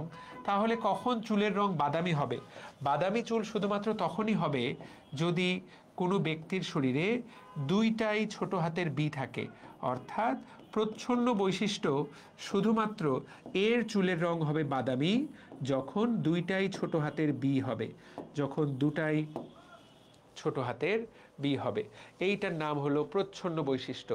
ঠিক আছে, তার মানে কি কি বুঝলাম আমরা? তাকায় দেখো, আবার দেখো, প্রকট বৈশিষ্ট্য হেটারোজাইগাস অবস্থায় প্রকাশ পায়, হোমোজাইগাস অবস্থায় প্রকাশ পায়। প্রকট, ধরো কালো রংটা প্রকট, এটা সব অবস্থায় প্রকাশ পায়। কিন্তু প্রচ্ছন্ন যদি প্রকটের সাথে থাকে কখনোই প্রকাশ পাবে না। প্রচ্ছন্নকে প্রকাশ পেতে হলে দুইজনকেই হোমোজাইগাস অবস্থায় যেতে হবে। প্রচ্ছন্ন যখন কোনো প্রকটের সাথে থাকবে না, শুধুমাত্র তখন সে তার রূপটা দেখাতে পারবে। তাহলে প্রচ্ছন্ন শুধুমাত্র হোমোজাইগাস অবস্থায় প্রকাশ পায়। ঠিক আছে, ওকে। তাহলে এই যে দেখো, এই কথাটাই বলা আছে, প্রকট বৈশিষ্ট্য যেটা প্রকাশ পায়, প্রচ্ছন্ন বৈশিষ্ট্য যেটা হেটারোজাইগাস অবস্থায় প্রকাশ পায় না, শুধুমাত্র হোমোজাইগাস অবস্থায় প্রকাশ পায়। জিনোটাইপ, ভেতরের জিনের গঠনটার নাম হলো জিনোটাইপ। যেইটা প্রকাশ পায় সেটার নাম কি? সেটার নাম ফিনোটাইপ। তাহলে জিনোটাইপ, ফিনোটাইপ। ঠিক আছে, তাহলে এই তো এবার আরও এখানে দুইটা কথা আমাদেরকে পড়তে হবে, এখানে দুইটা কথা আমাদেরকে পড়তে হবে, সেটা আমরা পড়বো সামনে। টেস্ট ক্রস কাকে বলে, ব্যাক ক্রস কাকে বলে, এইটা আমরা সামনে পড়বো। তার আগে মেন্ডেলের সূত্রগুলো আমরা আগে পড়বো। তো চলো আমরা আগে মেন্ডেলের সূত্রগুলো পড়ি। এইটুকু যে বুঝতে পেরেছো তাহলে অনেকটুকু, খুবই ভালো করে দেখো এইটা বুঝতে, এটা জাস্ট এই জন্য বুঝাচ্ছি যাতে পরবর্তী সবগুলাই তুমি বুঝতে পারো। ধরো তুমি একটা লম্বা গাছের সাথে, লম্বা একটা পুরুষ গাছের সাথে তুমি খাটো একটা মেয়ে গাছের বিয়ে দিলা, লম্বা পুরুষ গাছের সাথে খাটো একটা মেয়ে গাছের বিয়ে দিলা। তো লম্বা গাছের ভেতরে যে জিন আছে সেটার নাম টি টি, খাটো গাছের ভেতরে যে জিন আছে সেটার নাম ছোট হাতের টি, ছোট হাতের টি, লম্বা খাটো। এখন এইখানে এরা বাচ্চা হতে পারে এই রকম, এই রকম, অর্থাৎ এইটা এখানে তো দুজনের মিলন ঘটবে, এখান থেকে গ্যামিট তৈরি হবে। ওই গ্যামিটের আলোচনায় আপাতত আমরা যাচ্ছি না, আপাতত তুমি এই জায়গায় মনে রাখো এই টিটা এর সাথে যুক্ত হতে পারে, এই টিটা এর সাথেও যুক্ত হতে পারে, আবার একইভাবে এই টিটা এর সাথে যুক্ত হতে পারে, আবার এই টিটা এর সাথেও যুক্ত হতে পারে। কথাটা কি ক্লিয়ার? তো যেটাই যার সাথেই যুক্ত হোক, যেটা যার সাথেই যুক্ত হোক, আলটিমেটলি ঘটনা কি ঘটবে? আলটিমেটলি ঘটনা ঘটবে টি টি। আলটিমেটলি কি ঘটনা ঘটবে? বাচ্চাটা কেমন হবে? বাচ্চাটা হবে লম্বা। তাহলে এইটাকে আমরা বলবো F1 জনুতে যখন প্রথমবার তাদের বিয়ে হয়, এটাকে ফাইলিয়াল বলা হয়। F1 আপাতত তুমি মনে রাখো ফ্যামিলি 1 তাহলেও হবে। F1 জনুতে সবগুলো গাছ হবে লম্বা, কারণ যেভাবেই যাও বাচ্চা একটা বড়টির সাথে ছোটটি, এখানে বড়টিটা প্রকট বৈশিষ্ট্য, সবগুলো গাছ কেমন হবে? লম্বা। পরীক্ষায় প্রশ্ন আসবে একটা লম্বা গাছ এবং খাটো গাছের মধ্যে মিলন ঘটালে প্রথম বংশধরে সবগুলো গাছ কেমন পাবা? সবগুলো গাছ পাবা লম্বা। এখন তুমি দেখো সবগুলো লম্বা গাছের সাথে এবার তুমি লম্বা গাছের বিয়ে দিলা, কিন্তু এই লম্বা কিন্তু বিশুদ্ধ লম্বা না, এটা একটা অবিশুদ্ধ লম্বা, তাই না? কারণ বড়টি ছোটটি, বড়টি ছোটটি, এরা অবিশুদ্ধ লম্বা। এখান থেকে কয় রকমের বাচ্চা সম্ভব দেখো তো, আগে দেখো এটা বুঝো কিনা। এইটা এর সাথে যুক্ত হলে, এর সাথে যুক্ত হলে, আবার এইটা এর সাথে যুক্ত হলে, এর সাথে যুক্ত হলে, তাহলে বাচ্চাগুলো কয় রকম হওয়া সম্ভব? বড়টি বড়টি, বড়টি ছোটটি, বড়টি ছোটটি, ছোটটি ছোটটি, এই এই এই এই। তাকিয়ে দেখো, দেখতে পাচ্ছ কিনা 4 রকমের বাচ্চা হওয়া সম্ভব, যেখানে এইটা তো লম্বা হবে, এইটা তো খাটো হবে, এবং মাঝের এরাও কিন্তু দেখো, এরাও কিন্তু আলটিমেটলি এই যে লম্বা। তাহলে দেখো লম্বা পাচ্ছ কয়টা তুমি? লম্বা পাচ্ছ 3টা, খাটো পাচ্ছ 1টা। অর্থাৎ F2 জনুতে গিয়ে দেখো অনুপাতটা বদলে যাচ্ছে। তুমি দুজন লম্বা গাছের বিয়ে দেওয়ার পরে তাদের মিলন ঘটানোর পর দেখো এমনও হতে পারে লম্বা গাছের বাচ্চা হয়ে গেল খাটো, লম্বা গাছের বাচ্চা হয়ে গেল খাটো। দেখতে পাচ্ছ কারণ কি? কারণ এই যে খাটো জিনগুলো তো ওর ভিতরে লুকায় ছিল, ওই খাটো জিনগুলো এখন প্রকাশ পেয়ে গেল। তারা তো ওই জায়গায় লুকায় ছিল, তারা এখন প্রকাশ পেয়ে গেল, তারা প্রকাশ পেয়ে গেল।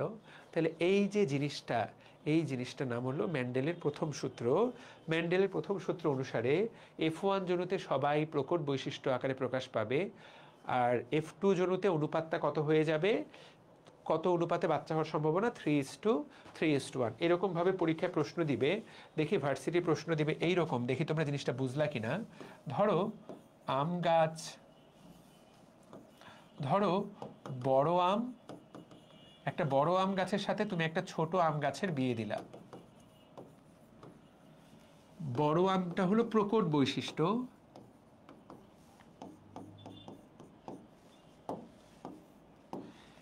F1 জনুতে, F1 জনুতে সবগুলো গাছ কি হবে? বড়, ছোট নাকি 3:1 বলো তো? সবগুলো আম কেমন হবে?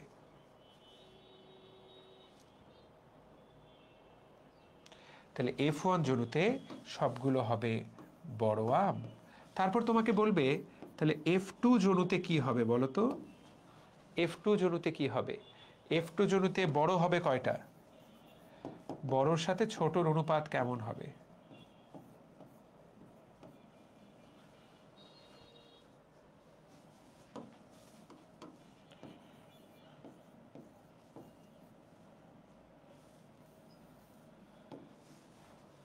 3:1, এরকম প্রশ্ন আসবে।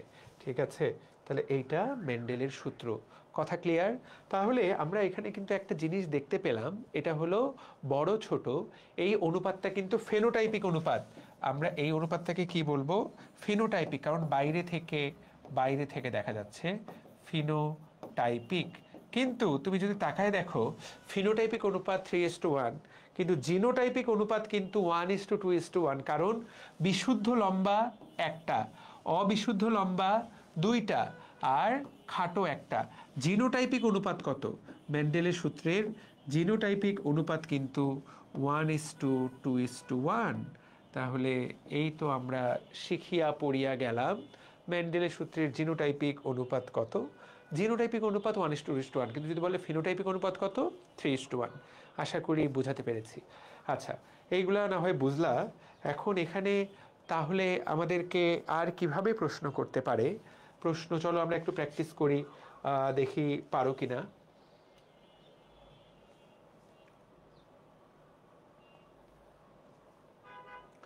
যদিও আমরা একদমই কেবল পড়া শুরু করেছি, এখন এখান থেকে খুব বেশি প্রশ্ন দেওয়া নাই। আচ্ছা ঠিক আছে, ওকে। তো এখানে এইটা পড়ে ফেলছো, এখন তুমি এই দুইটা বুঝতে পারবা। দেখো এই জায়গায় একটা ক্রসের কথা বলা আছে। ক্রসটার নাম কি? ক্রসটার নাম হলো টেস্ট ক্রস। এমসিকিউতে আসতে পারে, কিন্তু টেস্ট ক্রস থেকে প্রশ্ন দিতে পারে। টেস্ট ক্রস থেকে প্রশ্ন দিতে পারে। দেখো টেস্ট ক্রস। আচ্ছা ঠিক আছে, what is test cross? Test শব্দের মানে কি? আমরা বলি না একটু, চলো ওর একটা টেস্ট নেই। টেস্ট মানে পরীক্ষা, আমরা কোনো কিছু চেক করে দেখি, তাই না? এটা কিন্তু আমরা কোনো কিছু পরীক্ষা করে দেখছি। কি পরীক্ষা করে দেখছি? তুমি একটু এই জায়গায় খেয়াল করো, মাত্র আমরা বললাম যে এটাও লম্বা আবার এটাও লম্বা, তার মানে লম্বা কিন্তু দুই রকম হতে পারে। তো ধরো লম্বা তাহলে দুই রকম হতে পারে। লম্বা, এটা বিশুদ্ধ লম্বা হলে তার ভিতরের জিনোটাইপ হবে এমন, আর যদি এটা অবিশুদ্ধ লম্বা হয় তাহলে তার জিনোটাইপ হবে এমন। তাহলে লম্বা দুই রকম হতে পারে, তাই কিনা? তাহলে পরীক্ষা আমরা দেখব এই যে একটা গাছ লম্বা নাকি লম্বা না, এটা আমরা টেস্ট করে দেখব। কিভাবে টেস্ট করব জানো? ধরো এইটা বিশুদ্ধ লম্বা, তো কি আছে সেটা তো আমি জানি না। আমি লম্বা গাছটার সাথে একটা খাটো গাছের বিয়ে দিয়ে দিব। খাটো কে ছিল? মা। তো প্রচ্ছন্ন অংশের বিয়ে দিয়ে দিব। ধরো এইটা কি আছে এখনো তো আমি জানি না, কিন্তু এইটা যে বিশুদ্ধ খাটো এটা আমরা জানি। তাহলে এখান থেকে যে বাচ্চাগুলো হবে সেগুলো কেমন হবে? সেই সবগুলো বাচ্চা হবে। সবগুলো বাচ্চা কেমন হবে? বাচ্চাগুলো সবগুলা এইরকম হবে। ঠিক আছে, এরপর আবার আমি এদের মধ্যে বিয়ে দিব। এদের মধ্যে বিয়ে দেওয়ার পর আলটিমেটলি বাচ্চা কেমন আসবে? বাচ্চা আসবে এইরকম, তাই কিনা? 3:1 অনুপাতে পাবো আমরা। 3:1 অনুপাত আমরা পাবো। যদি এরকম 3:1 পাই তাহলে আমরা বলবো আমরা যে লম্বাটা নিয়েছিলাম এই লম্বাটা টেস্টে আমরা দেখতে পেলাম এইটা হলো বিশুদ্ধ লম্বা। তাহলে আমরা যদি একটা বিশুদ্ধ খাটোর সাথে বিয়ে দেই তাহলে বিশুদ্ধ লম্বা কিনা সেটা আমরা এই টেস্ট করে প্রমাণ করতে পারবো। আচ্ছা ভাইয়া ঠিক আছে, তাহলে অবিশুদ্ধ, ধরো যদি এইরকম ওই লম্বাটা এইরকম হয় এবং তুমি একই রকম ভাবে ওদের মধ্যে বিয়ে দাও, তাহলে দেখো বাচ্চাগুলা কেমন হওয়ার সম্ভাবনা আছে। তাহলে দেখো বাচ্চাগুলা কেমন হতে পারে। এইখানে তো এইটাই হওয়া সম্ভব, কিন্তু এইখানে তাকায় দেখো বাচ্চাগুলা কেমন আসতে পারে। বাচ্চাগুলা কিন্তু এই রকম আসবে ভাই, দেখো। বা সবাই আসবে লম্বা, এখানে কিন্তু সবাই লম্বা আসবে। এইটা করারও দরকার নাই আমাদের, এই অংশটুকু তো করারই দরকার নাই, কারণ যখন তুমি লম্বার সাথে বিশুদ্ধ লম্বার সাথে বিশুদ্ধ খাটোর বিয়ে দিবা সব সময় লম্বা বাচ্চা আসবে। কিন্তু তুমি যদি এইটার সাথে এইটার বিয়ে দাও তাহলে দেখো বাচ্চা হয় এরকম আসবে, না হলে এই রকম আসবে। তাকায় দেখো এইখানে কিছু বাচ্চা হবে লম্বা, কিছু বাচ্চা হবে খাটো। যেই মুহূর্তে তুমি খাটো বাচ্চা খুঁজে পাইলা, বুঝে গেলা যেই মুহূর্তে তুমি F1 জনুতেই খাটো বাচ্চা খুঁজে পাবা সাথে সাথেই বুঝে যাবা যে এইটা আসলে অবিশুদ্ধ ছিল। বিশুদ্ধ হলে কোনো খাটো বাচ্চা জন্মানোর F1 জনুতে কোনো ধরনের কোনো খাটো বাচ্চা জন্মানোর কোনো সুযোগ নেই। আমাদের F2 পর্যন্ত যেতেই হবে না, শুধু F1 জনু দেখেই তুমি কমেন্ট করতে পারবা। কিন্তু তুমি যদি এখানে খাটো বাচ্চা পেয়ে যাও তাহলে কি বোঝা যাবে? তাহলে বোঝা যাবে যে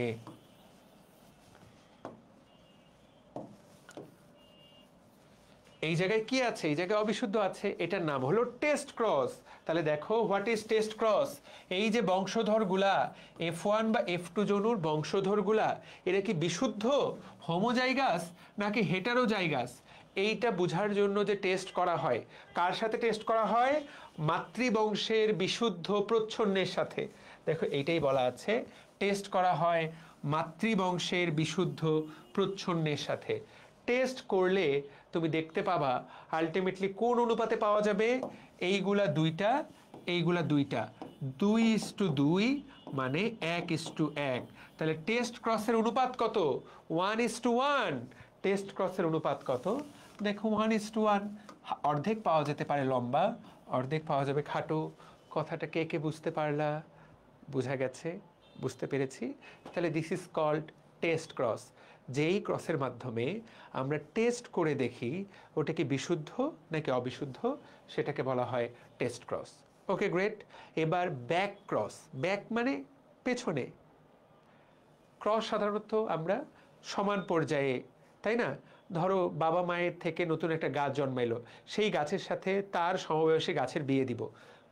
গাছের ক্ষেত্রে মানুষ কিন্তু চিন্তা করো না, আমরা যদি কোনো গাছের সাথে তার বাবা মায়ের ক্রস করাই, তাকায় দেখো, F1 জনু মানে বাচ্চার সাথে যদি পিতা বা মাতার কারো তুমি ক্রস করাও, সেটাকে বলা হয় ব্যাক ক্রস।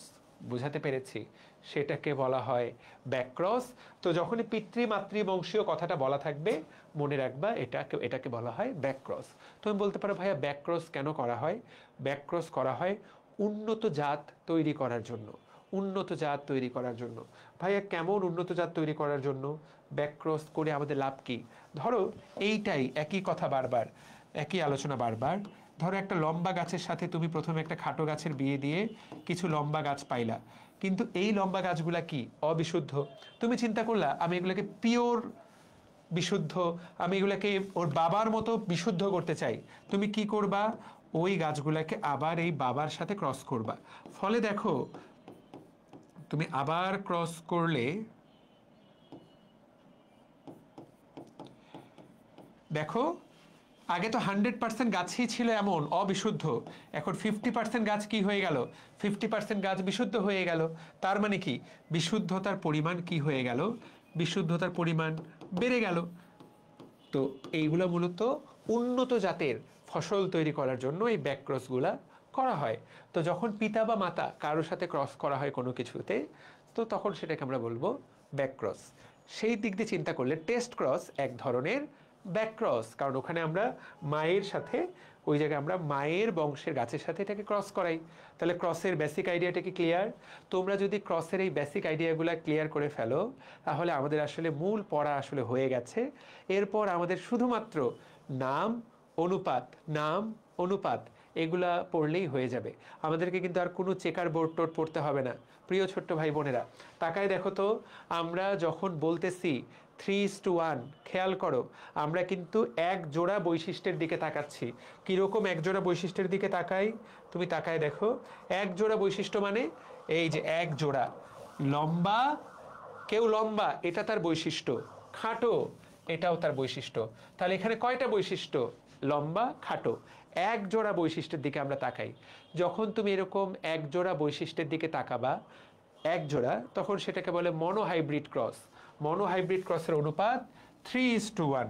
যখন তুমি দুই জোড়া বৈশিষ্ট্যের দিকে তাকাবা, দুই জোড়া বৈশিষ্ট্য, তখন সেটাকে বলে ডাইহাইব্রিড ক্রস। ডাইহাইব্রিড ক্রসের অনুপাত হলো 9:3:3:1। ভাইয়া কেমন? ধরো একটা বড় গোল, ভালো করে তাকাও, বড় গোল আমের সাথে চিকন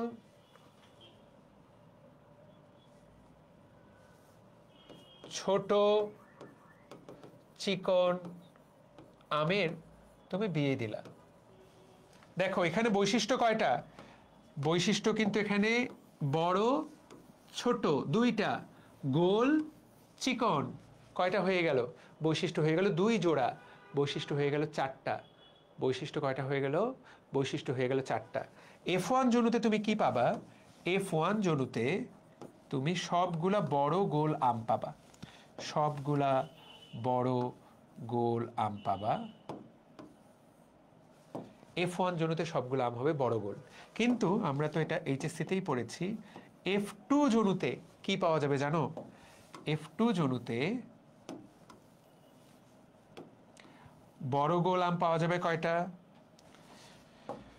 তারপরে ছোট চিকন আম পাওয়া যাবে কয়টা?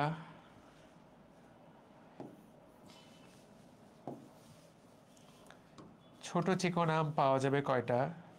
ছোট চিকন আম পাওয়া যাবে কয়টা? বড় গোল আম পাওয়া যাবে কয়টা? আমি তোমাদেরকে দেখাচ্ছি। তো প্রথম কথা হচ্ছে F2 জনুতে এই অনুপাতটা হয়ে যাবে 9:3:3:1, অর্থাৎ বড় গোল আম পাওয়া যাবে যেটা প্রকট সেটা পাওয়া যাবে 9টা, ছোট চিকন সেটা পাওয়া যাবে একটা, আর বাকিগুলা পাওয়া যাবে মিক্সড, যেমন বড় বড় কিন্তু চিকন, ছোট কিন্তু গোল। দেখো মিক্সড, মিক্সড এইগুলা পাওয়া যাবে কয়টা? 3টা করে। সো এইটা যে শিখবে সেটা উত্তর করতে পারবে। তো দেখো যখন দুই জোড়া বৈশিষ্ট্যের দিকে তাকাবা, প্রকট বৈশিষ্ট্যটা পাওয়া যাবে 16টার মধ্যে 9টা, প্রচ্ছন্ন বৈশিষ্ট্যটা পাওয়া যাবে 16টার মধ্যে একটা, আর মাঝখানের মিক্সগুলা কত? 3 3। কথাটা কি ক্লিয়ার? ক্লিয়ার। তাহলে 9, 3 12, 3 15 আর 1। ওকে, সো এইটা কিন্তু সম্ভাব্যতার অঙ্ক দেয় পরীক্ষা অপশনটা। পরীক্ষা প্রশ্নটা কিভাবে করবে? F2 জনুতে বড় গোল আম এবং ছোট চিকন আমের মধ্যে কয়টা ছোট চিকন পাওয়া যাবে? ছোট চিকন যেটা এটা একটা, বড় গোল কয়টা? 9টা, মাঝের দুইটা মিক্সড, বড় চিকন ছোট গোল, বড় চিকন ছোট গোল। কথাটা কি ক্লিয়ার? কে কে বুঝতে পেরেছো? বেশি জটিল বলে মনে হচ্ছে? দেখো তো এইটাই এই জায়গায় দেওয়া আছে।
ওকে, ঠিক আছে, বুঝতে পেরেছো?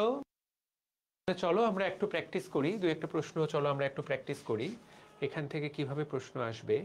Let's have a look. 1 নম্বর প্রশ্ন ঢাকা ইউনিভার্সিটিতে। বলো।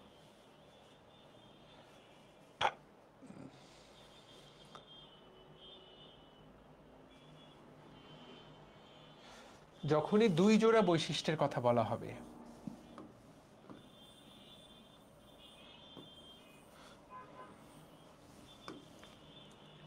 দেখছো আমি তো উল্লেখ করে দিলাম।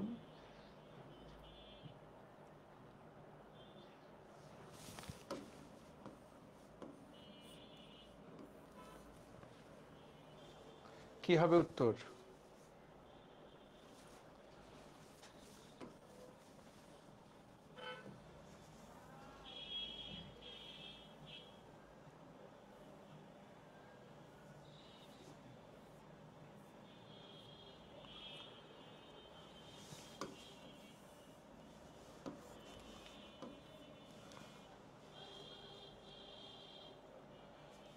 ভেরি গুড, উত্তর হল 3:1।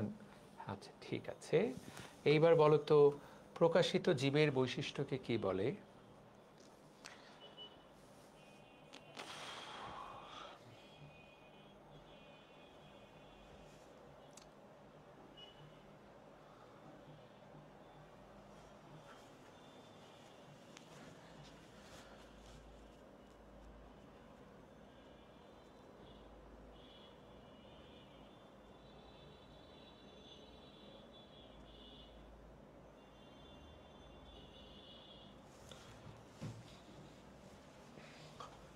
প্রকাশিত বৈশিষ্ট্যকে বলে,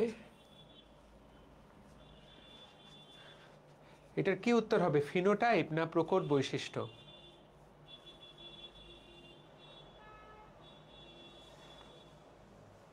যদিও লজিক মতে দুটাই সঠিক হতে পারে, তাই না? কিন্তু এইখানে দেখো, আমরা এখানে একটা শব্দ বলেছে, বাহ্যিক গঠনকে বলা হয়। তাহলে দেখো এই যে 14 খ বাহ্যিক প্রকাশ, 14 খ উত্তর ধরে এটা উত্তর করা, দুটাই আসলে সঠিক উত্তর তৈরি করে। কিন্তু এই যে বাহ্যিক বৈশিষ্ট্য, প্রকাশিত বৈশিষ্ট্যকে বলা হয় ফিনোটাইপ। তো এখানে মূলত ফিনোটাইপটাই আসলে সঠিক উত্তর। তো যাই হোক, সিটাও আসলে সঠিক, সিটাও আসলে সঠিক, সিটাও আসলে সঠিক, এটাও হতে পারে। আচ্ছা ঠিক আছে, আচ্ছা ফাইন, চলো আমরা দেখি আরেকটু পড়ি লাস্ট, এটা লাস্ট এমসিকিউ, দেখি এটা তুমি কেমন পারো। ফ্যান্টাস্টিক, এটা আমি তোমাদেরকে পড়াইছি।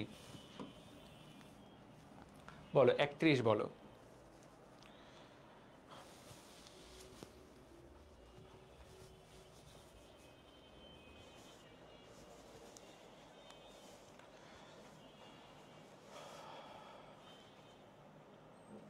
জিনোটাইপিক অনুপাত কত? 1:2:1। ফ্যান্টাস্টিক। তারপরে মেন্ডেল কত প্রকার মটরশুঁটি নিয়ে কাজ করেছেন বলো তো? 34 প্রকার। Very good. তাহলে কত কিছু তোমরা পড়ে ফেললা। আমরা যদি এইটুকু বুঝে ফেলি, আমরা এখন জিনতত্ত্বের বাকিটুকু 10 মিনিটে জাস্ট ভাজা ভাজা করে ফেলবো। ঠিক আছে, দেখো কিভাবে শুরু করব ভাজা। রেডি, আমরা ভাজতে শুরু করব। তেল গরম হয়ে গেছে, তাওয়া এখন, তেল এখন একদম গরম। এখন শুধুমাত্র আমরা কি ভাজবো আজকে, আমরা জাস্ট জিনিসগুলো দিব আর ভাজা ভাজা করে তুলে ফেলবো। তেলে ভাজা তৈরি করব আমরা আজকে, তেলে ভাজা পোড়া মুরগি ভাজবো। আচ্ছা ঠিক আছে, তাহলে রেডি। এখান থেকে কি কি এমসিকিউ আসবে, চলো শুরু করা যাক, চলো শুরু করা যাক। এই যে তাকায় দেখো, মেন্ডেলের প্রথম সূত্র, মেন্ডেলের সূত্র। ওকে ঠিক আছে, মেন্ডেলের সূত্র, লেটস হ্যাভ আ লুক। চলো শুরু করা যাক। মেন্ডেলের প্রথম সূত্রে কয় জোড়া বৈশিষ্ট্যের কথা বলা? এক জোড়া। এটার অপর নাম মনোহাইব্রিড ক্রস। দ্বিতীয় কথা, এটার অপর নাম জনন কোষ বিশুদ্ধতার সূত্র। তৃতীয় কথা, এইটার নাম পৃথকীকরণ সূত্র। ভাইয়া শব্দের দিকে তাকাও, প্রথম সূত্রের কয়টা নাম? প্রথম, পৃথকীকরণ, জনন কোষ শুদ্ধতা, তারপরে মনোহাইব্রিড ক্রস সূত্র। একটা সূত্রে 4টা নাম, একদম মনে রাখতে হবে। তো আমি এটা কিভাবে মনে রাখতাম জানো? আমি এটা মনে রাখতাম প্রথম সূত্র না, আমি এটা মনে রাখতাম প্রজম সূত্র। প্রজম, প্রথমটা মনে রাখতাম প্রজম। প্র মানে পৃথকীকরণ, জ মানে জনন কোষ বিশুদ্ধতা, ম মানে মনোহাইব্রিড ক্রস সূত্র। প্রথম সূত্র প্রজম সূত্র, ডান। এরপর দ্বিতীয় সূত্রের দিকে তাকাও। দ্বিতীয় সূত্রটার নাম কি কি?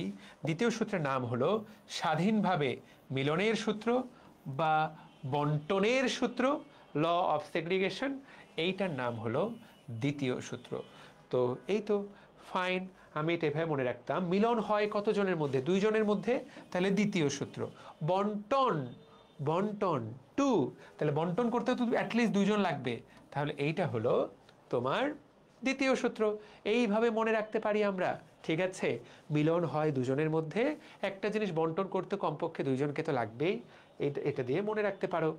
আর তুমি যতদিন একা থাকবা ততদিন তুমি একদম বিশুদ্ধ। তুমি যখন কারো কাছ থেকে পৃথক হয়ে যাবা, ব্রেকআপ, তখন তুমি আবার একা হয়ে গেলা, এটা দিয়েও মনে রাখতে পারো। এগুলো হলো প্রথম সূত্র। আর যখনই একার সাথে দোকা হয়ে গেলা, তখনই হয়ে গেল তোমার এই যে মিলন। বোঝাতে কি পারলাম? ঠিক আছে, তো ফাইন, তুমি তোমার হার্টটাকে বন্টন করে দিলা। তাহলে এখান থেকে দেখো এটা বোল্ড হরফে, এই যে দেখো স্টার মারা, পরীক্ষায় কিন্তু প্রশ্ন আসবে। আশা করি আমরা উত্তর করতে পারবো। সবাই বলো মারহাবা, পারবো কিনা। এইবার তাকায় দেখো, আগেই বলেছি জিনোটাইপিক অনুপাত ফিনোটাইপিক অনুপাত 3:1, জিনোটাইপিক অনুপাত 1:2, 2:1। মেন্ডেলের প্রথম সূত্রের এইগুলো আর কিছুই পড়ার দরকার নাই, তুমি এগুলো এখন এমনিই পারবা, এমনিই পারবা। প্রকট বৈশিষ্ট্যটা বললে তুমি এমনিই পারবা। দ্বিতীয় সূত্রের মূল কথাও তুমি এমনি পারবা। অনুপাত কয়টা কি আসবে, 9:3:1, এগুলো তুমি অবশ্যই পারবা, না পারার কোনো কারণ নাই। ঠিক আছে, দ্যাট ইজ গুড। ওকে, সামনের দিকে যাই, সামনের দিকে যাই, সামনের দিকে যাই। এগুলো থেকে কি আসবে, এগুলো থেকে কি আসবে, এগুলো থেকে দাগানো লাইন চাইলে পড়তে পারো, এগুলো থেকে কোনো প্রশ্ন আসবে না, তোমাকে আমি এটাও বলে দিলাম। এবার আমরা দেখব সূত্রগুলার ব্যতিক্রম। মেন্ডেলের প্রথম সূত্রের ব্যতিক্রম 3টা, আমরা ব্যতিক্রম 3টা লিখে দিচ্ছি। মেন্ডেলের প্রথম সূত্রের ব্যতিক্রম কয়টা? মেন্ডেলের প্রথম সূত্রের ব্যতিক্রম 3টা, তুমি একবার লিখে নাও। অ স ম। প্রথম সূত্রের ব্যতিক্রম 3টা। অ দিয়ে অসম্পূর্ণ প্রকটতা, অসম্পূর্ণ প্রকটতা, এই যে দেখো অসম্পূর্ণ প্রকটতা, এটা হলো মেন্ডেলের প্রথম সূত্রের ব্যতিক্রম। তারপরে হলো সম প্রকটতা, তারপরে হলো মারণ জিন। তাহলে দেখো মেন্ডেলের প্রথম প্রশ্ন আসবে, মেন্ডেলের প্রথম সূত্রের ব্যতিক্রম কয়টা? তুমি বলবে 3টা। তোমাকে বলবে কি কি নাম? তুমি বলবে অসম, অসম্পূর্ণ প্রকটতা, সম প্রকটতা, শব্দটা দিকে ভালো করে তাকাবা, এবং হলো মারণ জিন। এবং আমাদের পরীক্ষার জন্য সবচেয়ে ইম্পর্টেন্ট কি জানো? এদের অনুপাত কোনটা? অসম প্রকটতা এবং অসম্পূর্ণ, সমপ্রকটতা এবং অসম্পূর্ণ প্রকটতা দুইটারই অনুপাত 1:2:1। আর মারণ জিনের অনুপাত, মারণ জিনের অনুপাত হলো 2:1। মারণ জিনের অনুপাত কত? মারণ জিনের অনুপাত হলো 2:1। তাহলে 1 নম্বর প্রশ্ন হবে অনুপাত থেকে পড়া শেষ। এইবার দেখো অসম্পূর্ণ প্রকটতা, ইংরেজিটা পড়তে হবে, ইনকমপ্লিট কোডমিনেন্স, প্রকটতা অসম্পূর্ণ, তার মানে কেউই সম্পূর্ণভাবে প্রকট হতে পারেনি। মেন্ডেলের প্রথম সূত্র অনুসারে একটা লাল ফুল আর সাদা ফুলের বিয়ে দিলে যদি লাল ফুলটা হয় প্রকট বৈশিষ্ট্য, তাহলে প্রথম বংশধরে সবার লাল হওয়ার কথা, কিন্তু এই জায়গায় সবাই হয় গোলাপি। সন্ধ্যা মালতীতে এরকম দেখা যায়। গোলাপি, গোলাপির মধ্যে কিন্তু সাদাও আছে আবার লালও আছে, দুটার একটা মিক্সড, কেউই সম্পূর্ণরূপে প্রকট হতে পারেনি, এটার নামই অসম্পূর্ণ প্রকটতা। এবং দ্বিতীয় প্রজন্মে গিয়ে দুটা গোলাপি ফুলের বিয়ে দেওয়ার ফলে তুমি দেখো একটা পাওয়া যাচ্ছে লাল, দুইটা পাওয়া যাচ্ছে গোলাপি, একটা পাওয়া যাচ্ছে সাদা, 1:2:1। দুটা গোলাপির মধ্যে বিয়ে দিলে লাল ফুল জন্মাইলো, সাদা ফুল জন্মাইলো। গতকালকেই আমরা পড়ালেখা করি না বলে, আমাদের মধ্যে জ্ঞানের অভাব বলে, বাংলাদেশ তো তৃতীয় বিশ্বের একটা দেশ, আমাদের শিক্ষার হার কত 60% বা 70%, 70% মানুষ নিজের নামটা পর্যন্ত লিখতে পারে না, কোনো নাম সই করতে পারে না। তারপর গত 20 বছরে তারপর কিছু নাম সই করতে পারে, কিন্তু জেনেটিক্স বুঝে এরকম মানুষ কয়টা? তুমি এখনই ইউটিউবে সার্চ দিতে পারো, এই যে খবরটা তুমি এখনই সার্চ দিতে পারো। শুধু জেনেটিক্স না বোঝার কারণে, শুধুমাত্র জেনেটিক্স না বোঝার কারণে তুমি দেখো পুরো একটা পরিবার তছনছ হয়ে গেছে। আমি সার্চ দিতে পারবো কিনা জানি না, এখানে কি বাংলা লেখা যাবে? লেটস ট্রাই, দেখি। বাংলা লেখা যাচ্ছে না, সো তোমরা সার্চ দিয়ে দেখতে পারো।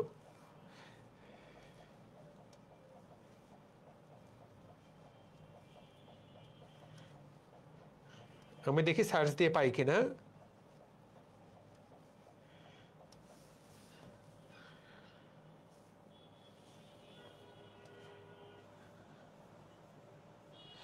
গতকালকের খবর তো এই জায়গায় এটা পাওয়া যাচ্ছে না, তো ফাইন। কি হয়, একটা বাচ্চা বিদেশিদের মতো দেখতে হয়ে গেছে। বিদেশিদের মতো বলতে এই রোগে আক্রান্ত, এই বাচ্চাটা এই রোগে আক্রান্ত।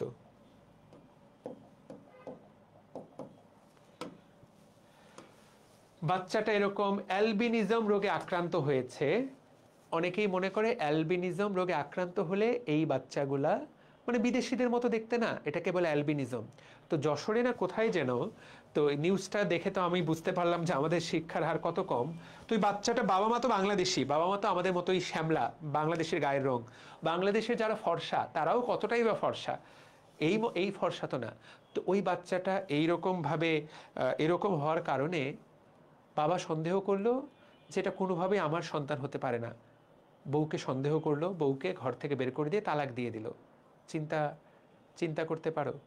তো বউকে তালাক দিয়ে দিয়েছে এবং সেই বাচ্চা এখন অভাবে অনাদরে বড় হচ্ছে, শুধুমাত্র শুধুমাত্র এবং শুধুমাত্র জেনেটিক্স চ্যাপ্টারটা পড়েনি বা একদমই শিক্ষা দীক্ষা নাই।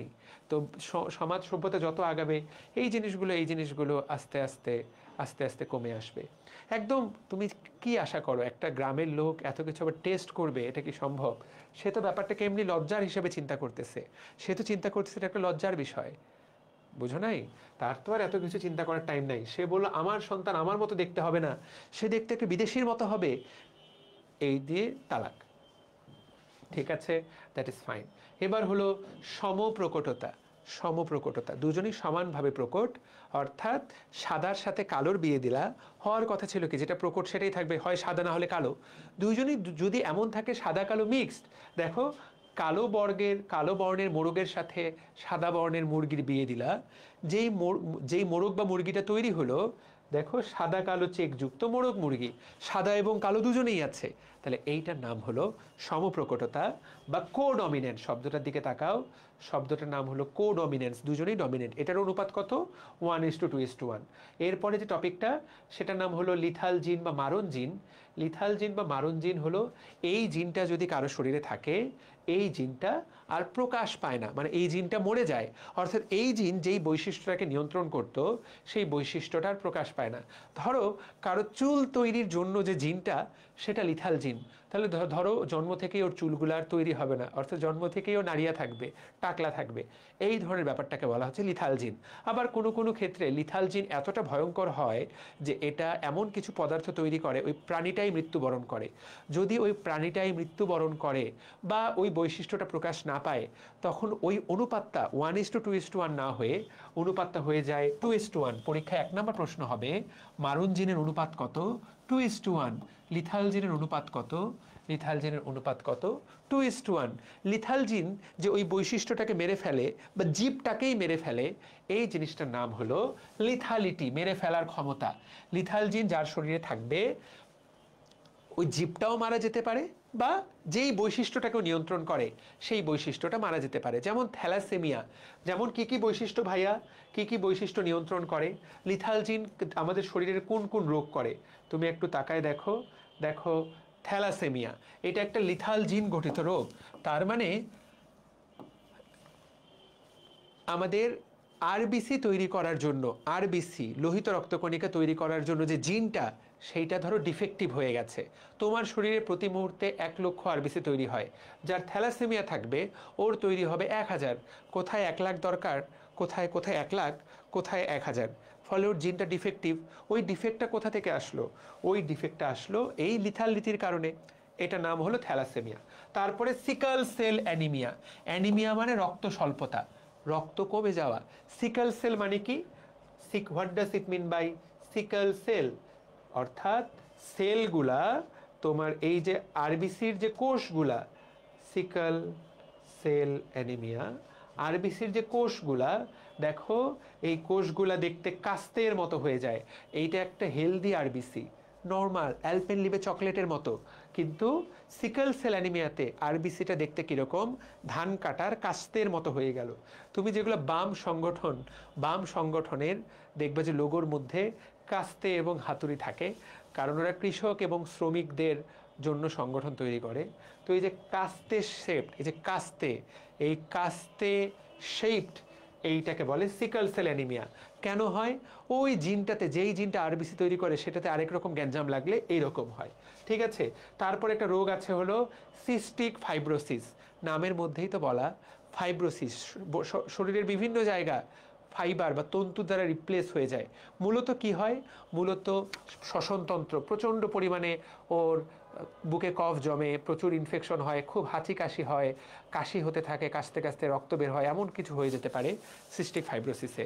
আর কি হয়? ওর ঘামগুলা খুবই লবণাক্ত হয়, ঘামগুলাতে অনেক লবণ থাকে, এমনও হতে পারে ওর বাচ্চা হয় না। মূলত 3টে জায়গায় আক্রান্ত হয়, শ্বসনতন্ত্র, পরিপাকতন্ত্র, জননতন্ত্র। দেখা যায় যে সে একসময় বাচ্চাও নাও হতে পারে। এই যে দেখো লেখা আছে, 'নারী পুরুষের বন্ধ্যাত্ব'। ঠিক আছে, কথাটা কি ক্লিয়ার? তো এই যে তো এই রোগীগুলো 30 থেকে 40 বছর বয়সে মারা যায়। তো এটা একটা জিন, যেই জিনটা এই সব কিছুকে নিয়ন্ত্রণ করে, সেই জিনটা যদি নষ্ট হয়ে যায় সেটাকে আমরা বলবো সিস্টিক ফাইব্রোসিস, বা এটাও লিথাল জিনের প্রভাবে এই ঘটনা ঘটে। আচ্ছা, তারপরে দেখো রেটিনোব্লাস্টোমা। তুমি কোনো কিছু শেষে যদি ওমা কথাটা শুনো, তুমি যদি কোনো কিছু শেষে ওমা শব্দটা শোনো, ওমা, তুমি যদি কোনো কিছু শেষে ওমা কথাটা শোনো, যে ওমা, রেটিনোব্লাস্টোমা।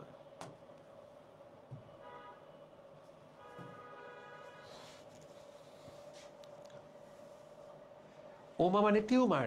দেখো এইটা হলো একটা, আমাদের সবার চোখই কিন্তু এমন, কিন্তু যার চোখের ভিতরে টিউমার হয়েছে, তুমি বাইরে থেকে এরকম দেখতে পাবা। দেখতে পাচ্ছ ভেতরে রেটিনাটা ওমা হয়ে গেছে, রেটিনোব্লাস্টোমা। এই দেখো এই বাচ্চাটার চোখে টিউমার হয়েছে। কোনো বাচ্চার চোখে যদি এরকম দেখতে পাও, বুঝে নিবা তার রেটিনোব্লাস্টোমা হয়েছে। এইটা এমনকি এরকম বাইরেও চলে আসতে পারে। ঠিক আছে, এই যে দেখো কি ভয়ঙ্কর রেটিনোব্লাস্টোমা। এগুলো জিনের সমস্যার কারণে হয়। ঠিক আছে, এটা চিকিৎসা আছে কিনা, ওই চোখটা তো শেষ, চিকিৎসা আছে, ছোট্ট বাচ্চার রোগ তো চিকিৎসা আছে। তারপর দেখো ব্র্যাকি ফ্যালাঞ্জি। দেখো আমাদের আঙ্গুলগুলোতে 3টা করে ফ্যালাংস, তাই না? এইটাতে 2টা। যাদের ব্র্যাকি ফ্যালাঞ্জি থাকে তুমি দেখো তাদের হাতের আঙ্গুলগুলো, ব্র্যাকি মানে শর্ট, ব্র্যাকি শব্দের অর্থ কি? ব্র্যাকি শব্দের অর্থ শর্ট। তাদের হাতের আঙ্গুলগুলো দেখো এইরকম শর্ট হয়ে যায়, 3টার জায়গায় 2টা ফ্যালাংস থাকে। দেখো আর ফ্যালাংস নাই, নর্মালের জায়গায় তারটা অ্যাবনর্মাল, এটার নাম ব্র্যাকি ফ্যালাঞ্জি। তারপর তুমি মাঝে মাঝে কখনো শুনবা ওই এলাকাতে সাপের, মানুষের পেটে সাপের বাচ্চা আসছে। মানুষের পেটে ইহজন্মে কখনোই সাপের বাচ্চা আসা সম্ভব না। আসলে যে বাচ্চাটা জন্মাইছে তার গায়ের চামড়াটা এরকম মাছের মতো, অনেকেই এটাকে বলে সাপের মতো, সাপের খোলসের মতো। এটার নাম কনজেনিটাল ইকথায়োসিস। ইকথায়োসিস শব্দের অর্থ হলো মাছ, মাছের গায়ের চামড়া, কনজেনিটাল ইকথায়োসিস। দেখতে পাচ্ছ, ভয়ঙ্কর, জন্মের সময় এরকম থাকে। তো এই রোগের নামগুলো আমাদেরকে পড়তে হবে, কোন রোগগুলো মারণ জিনের কারণে হয়। কথা ক্লিয়ার? এখন তোমার পরীক্ষায় প্রশ্ন করবে এই মারণ জিনের আবিষ্কারককে। মারণ জিন আবিষ্কার করেছে ফরাসি বিজ্ঞানী, মারণ জিন আবিষ্কার করেছে ফরাসি বিজ্ঞানী কুয়েনো। ফরাসি বিজ্ঞানী কুনো তিনি মারণ জিন আবিষ্কার করেন। তো এইটুকু পড়লেই আমাদের পড়া হয়ে গেল। ঠিক আছে, আমরা কি পারবো?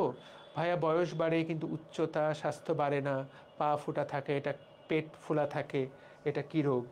অনেক রোগই হতে পারে, অনেকগুলো রোগী এরকমভাবে প্রেজেন্ট করতে পারে। তাহলে আমরা মারণ জিন থেকে যা যা পড়লাম, চলো তো দেখি এখান থেকে। আচ্ছা, তো আরও 2টা লাইন, মারণ জিনের জাস্ট 2টা লাইন বাকি আছে, সে লাইন 2টা দেখো।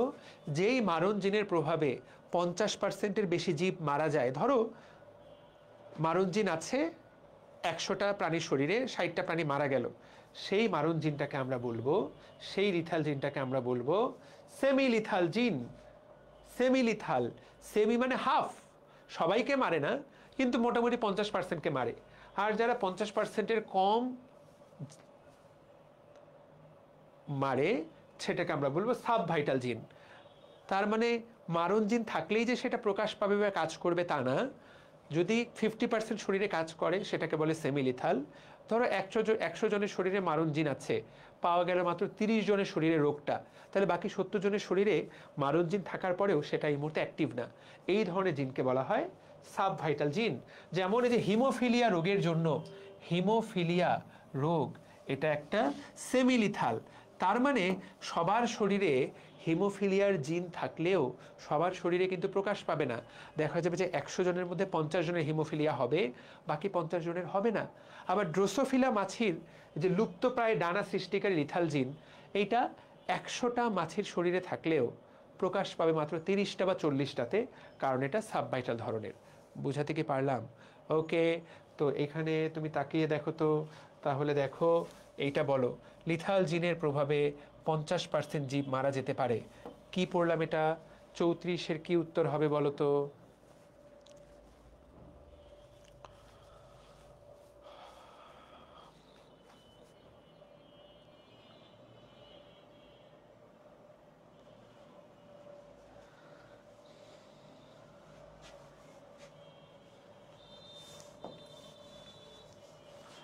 ভেরি গুড, তাহলে 50%-এর বেশি হলে সেমিলিথাল। ঠিক আছে, দারুণ প্রশ্ন। 40 বলো, 40।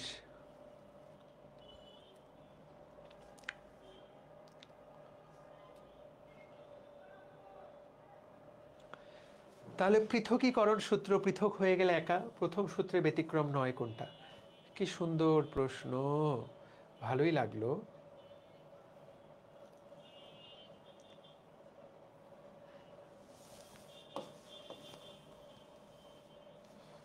এটা পড়ানো হয়নি এখনো,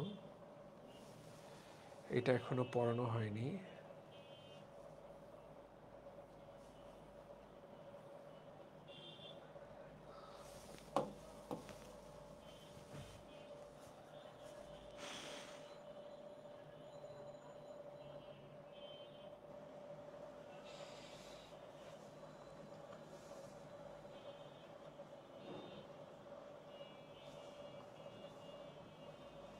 সমপ্রকটতা, ভেরি গুড। সিয়াম খুবই ভালো, অনন্যা খুবই ভালো, উজ্জ্বল, আফিফা, জাকিয়া, আতিক, আমি, অনিমা, অনিমা, ঋষিতা ইসলাম, রিনি, খুবই সুন্দর। এটা হলো লিথালজিন।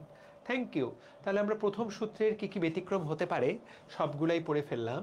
এবার আমরা দ্বিতীয় সূত্রের ব্যতিক্রম কি কি হবে চলো সেটা পড়ে ফেলি। দ্বিতীয় সূত্রের ব্যতিক্রম, তো দ্বিতীয় সূত্র, সূত্র দুইটা। আজকেই কি চ্যাপ্টার শেষ হবে? না, আজকে শেষ করব না, আজকে কিছুটা স্লো পড়াচ্ছি, আজকে একটু আরাম করে পড়াচ্ছি, নেক্সট দিন শেষ করব। চিন্তা করার কি আছে, আরাম করে পড়ি, পরীক্ষা তো দেরি আছে, পরীক্ষা তো আরও 1 মাস পরে, তাই কি না? ঢাকা ভার্সিটি পরীক্ষা কবে, কবে ডেট দিয়েছে বলো?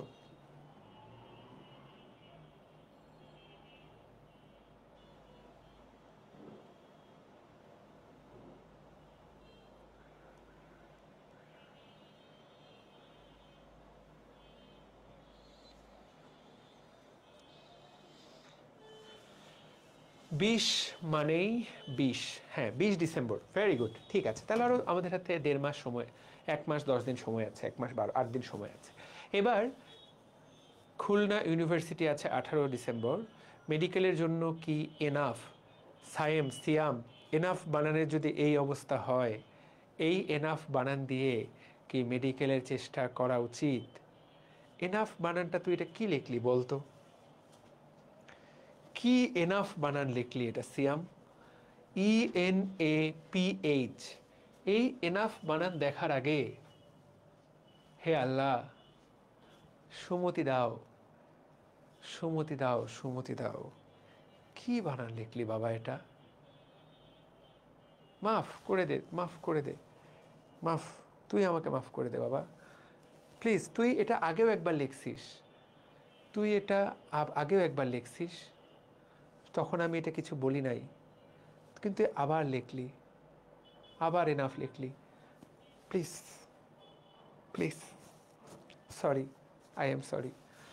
ওকে, তাড়াতাড়ি লিখতে গিয়ে এটা কখনোই হয় না ভাই। তাড়াতাড়ি লিখতে গিয়ে ENOU, তারপরে একটা অক্ষর ভুল হতে পারে, কিন্তু তাড়াতাড়ি লিখতে গিয়ে ENAPH, ও মাই গড, নেভার এভার, নো, এরকম সম্ভব না।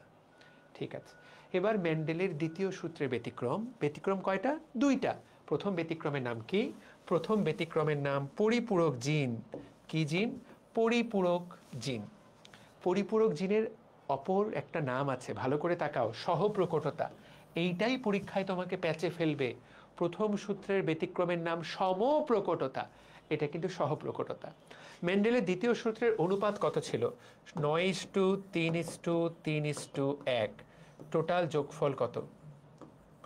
টোটাল যোগফল, টোটাল যোগফল কত? টোটাল যোগফল 16। তাহলে এই যে এখানে যতগুলা দ্বিতীয় সূত্রে ব্যতিক্রম, তাহলে অনুপাতটা এটা আর থাকবে না, চেঞ্জ হয়ে যাবে। তো চেঞ্জ হয়ে কি হলো?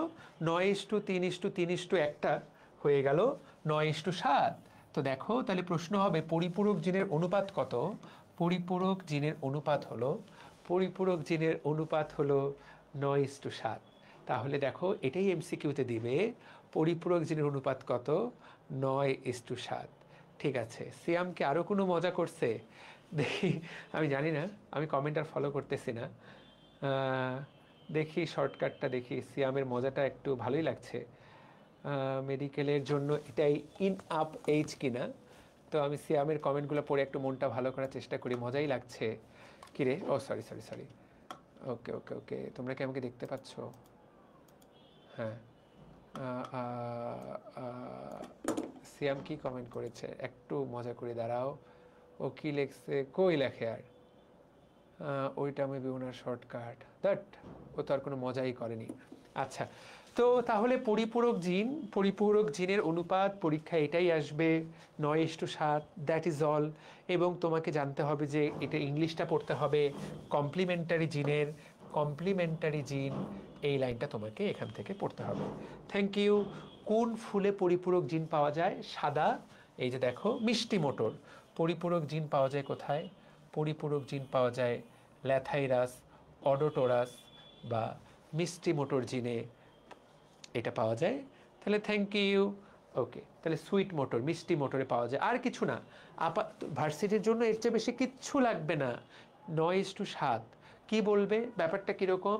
তোমাকে বললো যে মিষ্টি মোটরে পরিপূরক জিন পাওয়া যায়, তুমি সাদা ফুল এর সাথে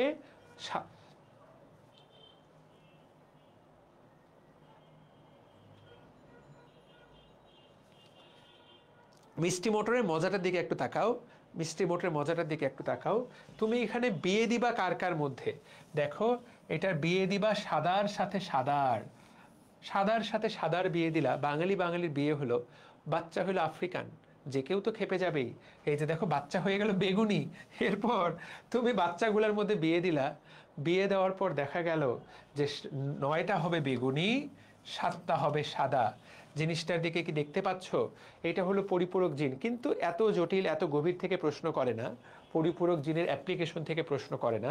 পরিপূরক জিন কোথায় পাওয়া যায় প্রশ্ন করে না। এবার মাসুরা ডিভোর্স বানান ভুল লেখছো। তোমরা কেউ আর ইংলিশ লেখো না, তোমরা বাংলায় লেখো। তোমাদের বানানের অবস্থা যা ইচ্ছা তাই, একদম তোদের বানান দেখার পর আমার খুব খারাপ লাগতেছে। তোরা পরীক্ষায় আর যাই দাগাইস, ইংলিশ দাগাইস না, তোরা একদম ফেল করে যাবে ইংলিশে। ঢাকা বিশ্ববিদ্যালয়ের ইংলিশ দাগাইস না কেউ সাহস করে। ইংলিশে এমনি প্রশ্ন আসে হলো তোর, দেখা যায় যে ইংলিশে এমনি প্রশ্ন অনেক কঠিন হয়, পোলাপান এমনি পাশ করে না। তোরা যা লিখতেছিস না, তোরা ফেল তো করবি, মাইনাসও পাইতে পারিস। আচ্ছা, তো বেগুনি আসলো কোথা থেকে? আমি এই ইতিহাসগুলোতে ঢুকতে চাই না। দেখো, এইটাই তো পরিপূরক। যখন দুইজন পাশাপাশি একসাথে থাকবে, তখনই নতুন একটা রং প্রকাশ পাবে, তখনই নতুন একটা রং প্রকাশ পাবে। কি বলা হয়েছে দেখো, ব্যাপারটা কিন্তু দারুণ।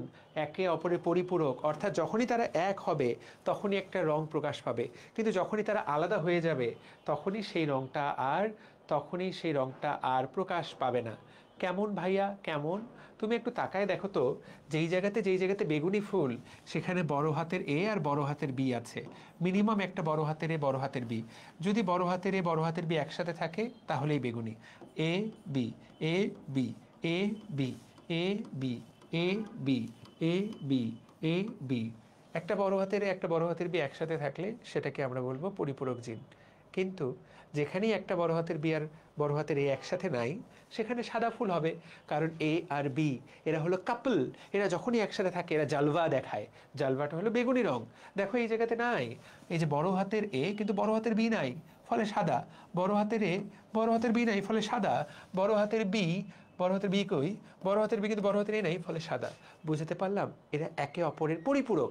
এই পরিপূরক জিনগুলার যখনই দেখা হবে তখনই তারা বেগুনি রং প্রকাশ করবে। তাহলে অনুপাতটা কি হবে? 9:7, 9টা বেগুনি ফুল, 7টা সাদা ফুল। কথাটা যাতে মনে থাকে। বোঝাতে কি পেরেছি? অনিমা, এখন কি বুঝতে পারলা? দেখো তো, এখন কথাটা কি বোঝা গেল? যারা সাদা ফুল ছিল তাদের তো বড় হাতের এ, ছোট বি ছিল। আর যারা এই সাদা ছিল, ধরো এরাও ছোট হাতের এ বি। যখনই এ বি একসাথে থাকবে, বড় হাতের এ, বড় হাতের বি, তখনই হয়ে যাবে কি? বেগুনি। বড় হাতের ই, বড় ক্যাপিটাল এ, ক্যাপিটাল বি একসাথে হওয়া মাত্র তারা কি হয়ে যাবে? বেগুনি বা পার্পেল হয়ে যাবে। ঢোকাতে পেরেছে কানে? বুঝতে পেরেছো? So this is all about পরিপূরক জিন। Yes, very good. এইবার পরিপূরক জিনের অনুপাত, এইবার হলো এপিস্টেসিস। এইবার হলো নামটা কি, এইবার হলো এপিস্টেসিস। এপিস্টেসিস হলো পিওর, এপিস্টেসিস হলো একদম পিওর বাঙালি। বাঙালিরা যেমন অন্যের উন্নতি দেখতে পায় না, অন্যের উন্নতি দেখলে ওকে টেনে ধরার চেষ্টা করে, বাধা দেওয়ার চেষ্টা করে, এপিস্টেসিস হলো তাই। যে সকল জিন অন্যকে বাধা দিতে চায়, একটা জিন যখন অন্য একটা নন অ্যালিলিক, মানে এটা ওর সাথে কোনো সম্পর্কই নাই, অ্যালিল তো নিজের সাথে জোড়া, নন অ্যালিলিক জিনের কার্যকারিতায় বাধা দেয় সেটাকেই বলে এপিস্টেসিস। যে বাধা দেয় তার নাম এপিস্ট্যাটিক, যে বাধা পায় ও তো নিচে, তার নাম হাইপোস্ট্যাটিক, ও বাধা পায়। তাহলে এই এপিস্টেসিস কয় রকম? একটা নাম প্রকট এপিস্টেসিস, একটা নাম প্রচ্ছন্ন। প্রকট মানে কি, কোন জিন এগুলা? এগুলো হলো প্রকট জিন। তাকায় দেখো, প্রকট এপিস্টেসিস। তাহলে যখন একটা প্রকট জিন অন্য একটা নন অ্যালিলিক প্রকট জিনের কার্যকারিতায় বাধা দিবে, তখন সেটাকে বলে প্রকট এপিস্টেসিস। এবং প্রকট মানে কি, অনেক বেশি, সেজন্য অনুপাতটা দেখো 13:3। অনুপাতটা কি? 13:3। পরীক্ষা এটাই প্রশ্ন আসবে, প্রকট জিনের অনুপাত কত। তো ভাইয়া এই বক্সটা আমি বুঝতে চাই।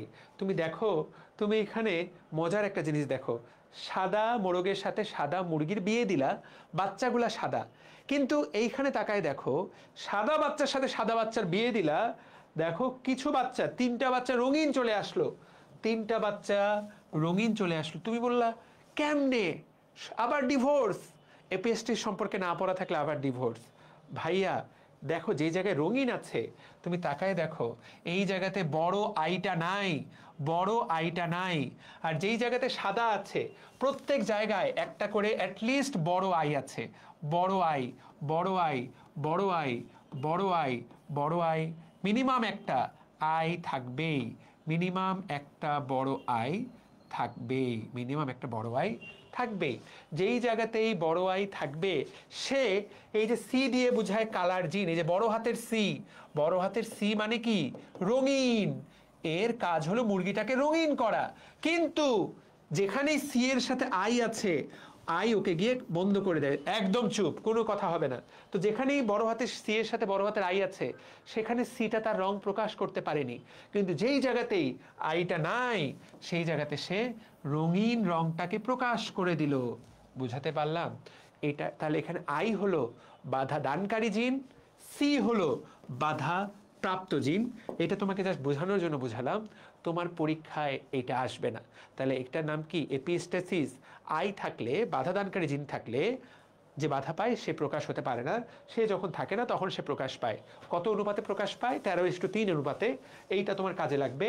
প্রকাশ পায় মাত্র অল্প, অল্প সময় বাধা পায়। আচ্ছা, ওটার নাম ছিল প্রকট। এবার হলো দ্বৈত প্রচ্ছন্ন এপিস্টেসিস। শব্দের দিকে তাকাও, প্রচ্ছন্ন, ওরা কখনো একা কাজ করতে পারে না, প্রচ্ছন্ন সবসময় জোড়ায় জোড়ায় কাজ করে, এজন্য এটার নাম দ্বৈত প্রচ্ছন্ন এপিস্টেসিস। দেখো, দুইটা ভিন্ন লোকাসে অবস্থিত দুইটা ভিন্ন ভিন্ন জিন যখন পরস্পরের প্রকট অ্যালিলকে বাধা দেয়, তখন সেটাকে বলে দ্বৈত প্রচ্ছন্ন এপিস্টেসিস। ভাই বুঝতে পারিনি, আমাকে এটা ভাইয়া বুঝাই দেন, ভাইয়া এটা আমি বুঝতে পারছি না, আমাকে এটা বুঝাই দেন। তাহলে প্রচ্ছন্ন মানে কি? ছোট। দেখো, দুইটা স্বাভাবিক বাবা মার বিয়ে দিলা, স্বাভাবিক বাবা মার বিয়ে দিলা, স্বাভাবিক বাবা মার বিয়ে দিলা, বাচ্চাগুলো হয়ে গেল সব, অনেকগুলো বাচ্চা হয়ে গেল বোবা কালা, এটাকে আমরা বলি মুখ বধির। তুমি তাকায় দেখো, যেখানে যেখানে বোবা কালা পাবা, সেখানে একটা ডি এবং একটা ই একসাথে পাবা। ছোট হাতের ডি ছোট হাতের ই হওয়া মানেই বাচ্চার জীবনটা শেষ, ঠিক আছে? বা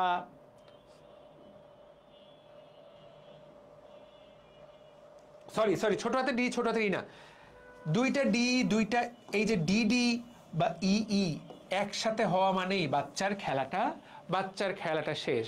যখনই এই প্রচ্ছন্ন জিনগুলা একসাথে কাজ করবে, হয় ডিডি অবস্থায় থাকবে, না হলে ই অবস্থায় থাকবে, যে কোনো এক অবস্থায় থাকলেই বাচ্চাটা বোবা কালা হয়ে জন্মাবে। এই যে তাকাও, এই যে দুইটা ই, ঠিক আছে, দুইটা ই, দুইটা ডি, দুইটা ই, দুইটা ডি, দুইটা ই, 1 2 3 4 5 6, আরও একটা থাকবে, আরেকটা কোথায়? এই যে দুইটা ডি। তাহলে যেখানেই ছোট হাতের দুইটা ডি বা ছোট হাতে দুইটা ই থাকবে, এই জিনগুলা কি প্রচ্ছন্ন জিন। যখন দুইটা প্রচ্ছন্ন জিন হুবহু একই হবে, এটাকে বলে হোমোজাইগাস অবস্থা। এরা শুধুমাত্র তখনই কাজ করতে পারবে, আদারওয়াইজ কাজ করতে পারবে না। যখনই এরা এক হবে তখনই তারা প্রকট জিনকে বাধা দিবে। প্রকট জিন কারা? এই যে বড় হাতের ডি, বড় হাতের ই, এরা হলো প্রকট। কিন্তু ওরা বাধা দিতে পারবে কখন? যখন দুইজনের পাওয়ার এক হবে, দুইটা ডি বা দুইটা ই এর পাওয়ার যখন এক হবে। তাহলে এই তো আমরা কি বুঝাতে পারলাম? সো দেখো তো, তো আমাদের পরীক্ষার প্রশ্ন কি হবে? জন্মগত মুখ বধিরতার জন্য দায়ী জিন এর অনুপাত কত? এর অনুপাত কত? এর অনুপাত 9:7।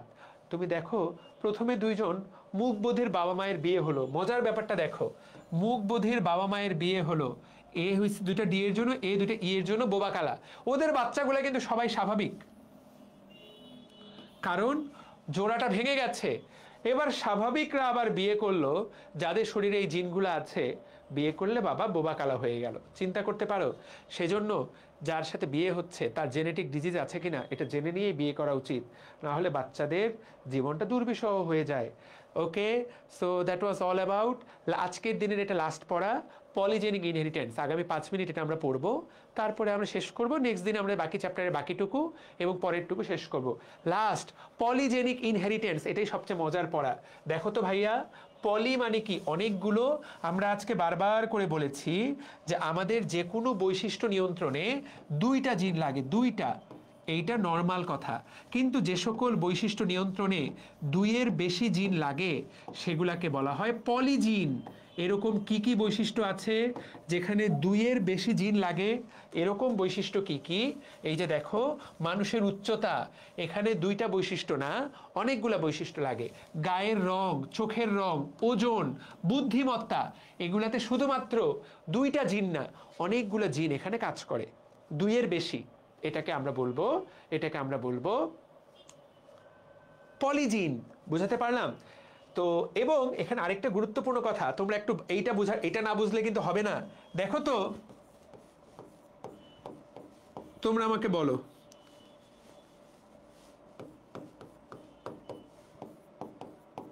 এইটা কি খাটো, এইটা কি লম্বা, এইটা কি লম্বা হবে না খাটো? বলো, এটা কি হবে? লম্বা। দেখো তো, এইটা লম্বা হলো, কিন্তু এইখানে একটা আছে লম্বার জিন, একটা আছে খাটোর জিন, অর্থাৎ দুজনেই একটা একটা করে আছে। দুজনেই সমান সমান থাকার পরেও লম্বাটাই প্রকাশ পেল। তার মানে সংখ্যাটা এখানে গুরুত্বপূর্ণ না, গুরুত্বপূর্ণ হলো কোয়ালিটি। কে প্রকট? এখানে কোয়ালিটিটা ইম্পর্টেন্ট। এখানে এখানে এখানে কোয়ালিটিটা, এই জায়গায় কোয়ালিটিটা ইম্পর্টেন্ট, তাই না? কিন্তু পলিজিনের ক্ষেত্রে কোয়ালিটিটা ইম্পর্টেন্ট না, পলিজিনের ক্ষেত্রে কোয়ান্টিটিটা ইম্পর্টেন্ট। ধরো পলিজিনের জন্য যেই জিন যে কয়টা পরিমাণে থাকবে তার উপরে ভিত্তি করে সিদ্ধান্ত হবে। এইটাকে বলে কোয়ান্টিটেটিভ। তো এইটা কি জিনিস? এইটা দিয়েই আমরা আমাদের নেক্সট পড়া শুরু করব। আজকে মাগরিবের আজান হচ্ছে, আজকে আমরা তোমাদেরকে কিউট দিয়ে দিব। এইটা দিয়েই আমরা শুরু করব। আজকে কিউট দিব কারণ আজান হচ্ছে এখন, এটা পরে আরও 5 মিনিট লাগবে, মাগরিবের ওয়াক্ত এমনি কম। তো এটা কোয়ান্টিটেটিভ, এইটা দিয়েই আমরা নেক্সট দিন পড়া শুরু করব। বেশ মজার পড়া হবে নেক্সট দিন। চ্যাপ্টারটা থেকে অবশ্যই 1 বা 2 মার্ক আসবে। অবশ্যই তোমরা আমার সাথে নেক্সট দিন যুক্ত হবা। তো আজকের জন্য সবার জন্য কিউট, সবার জন্য আজকের কিউট। ঠিক আছে?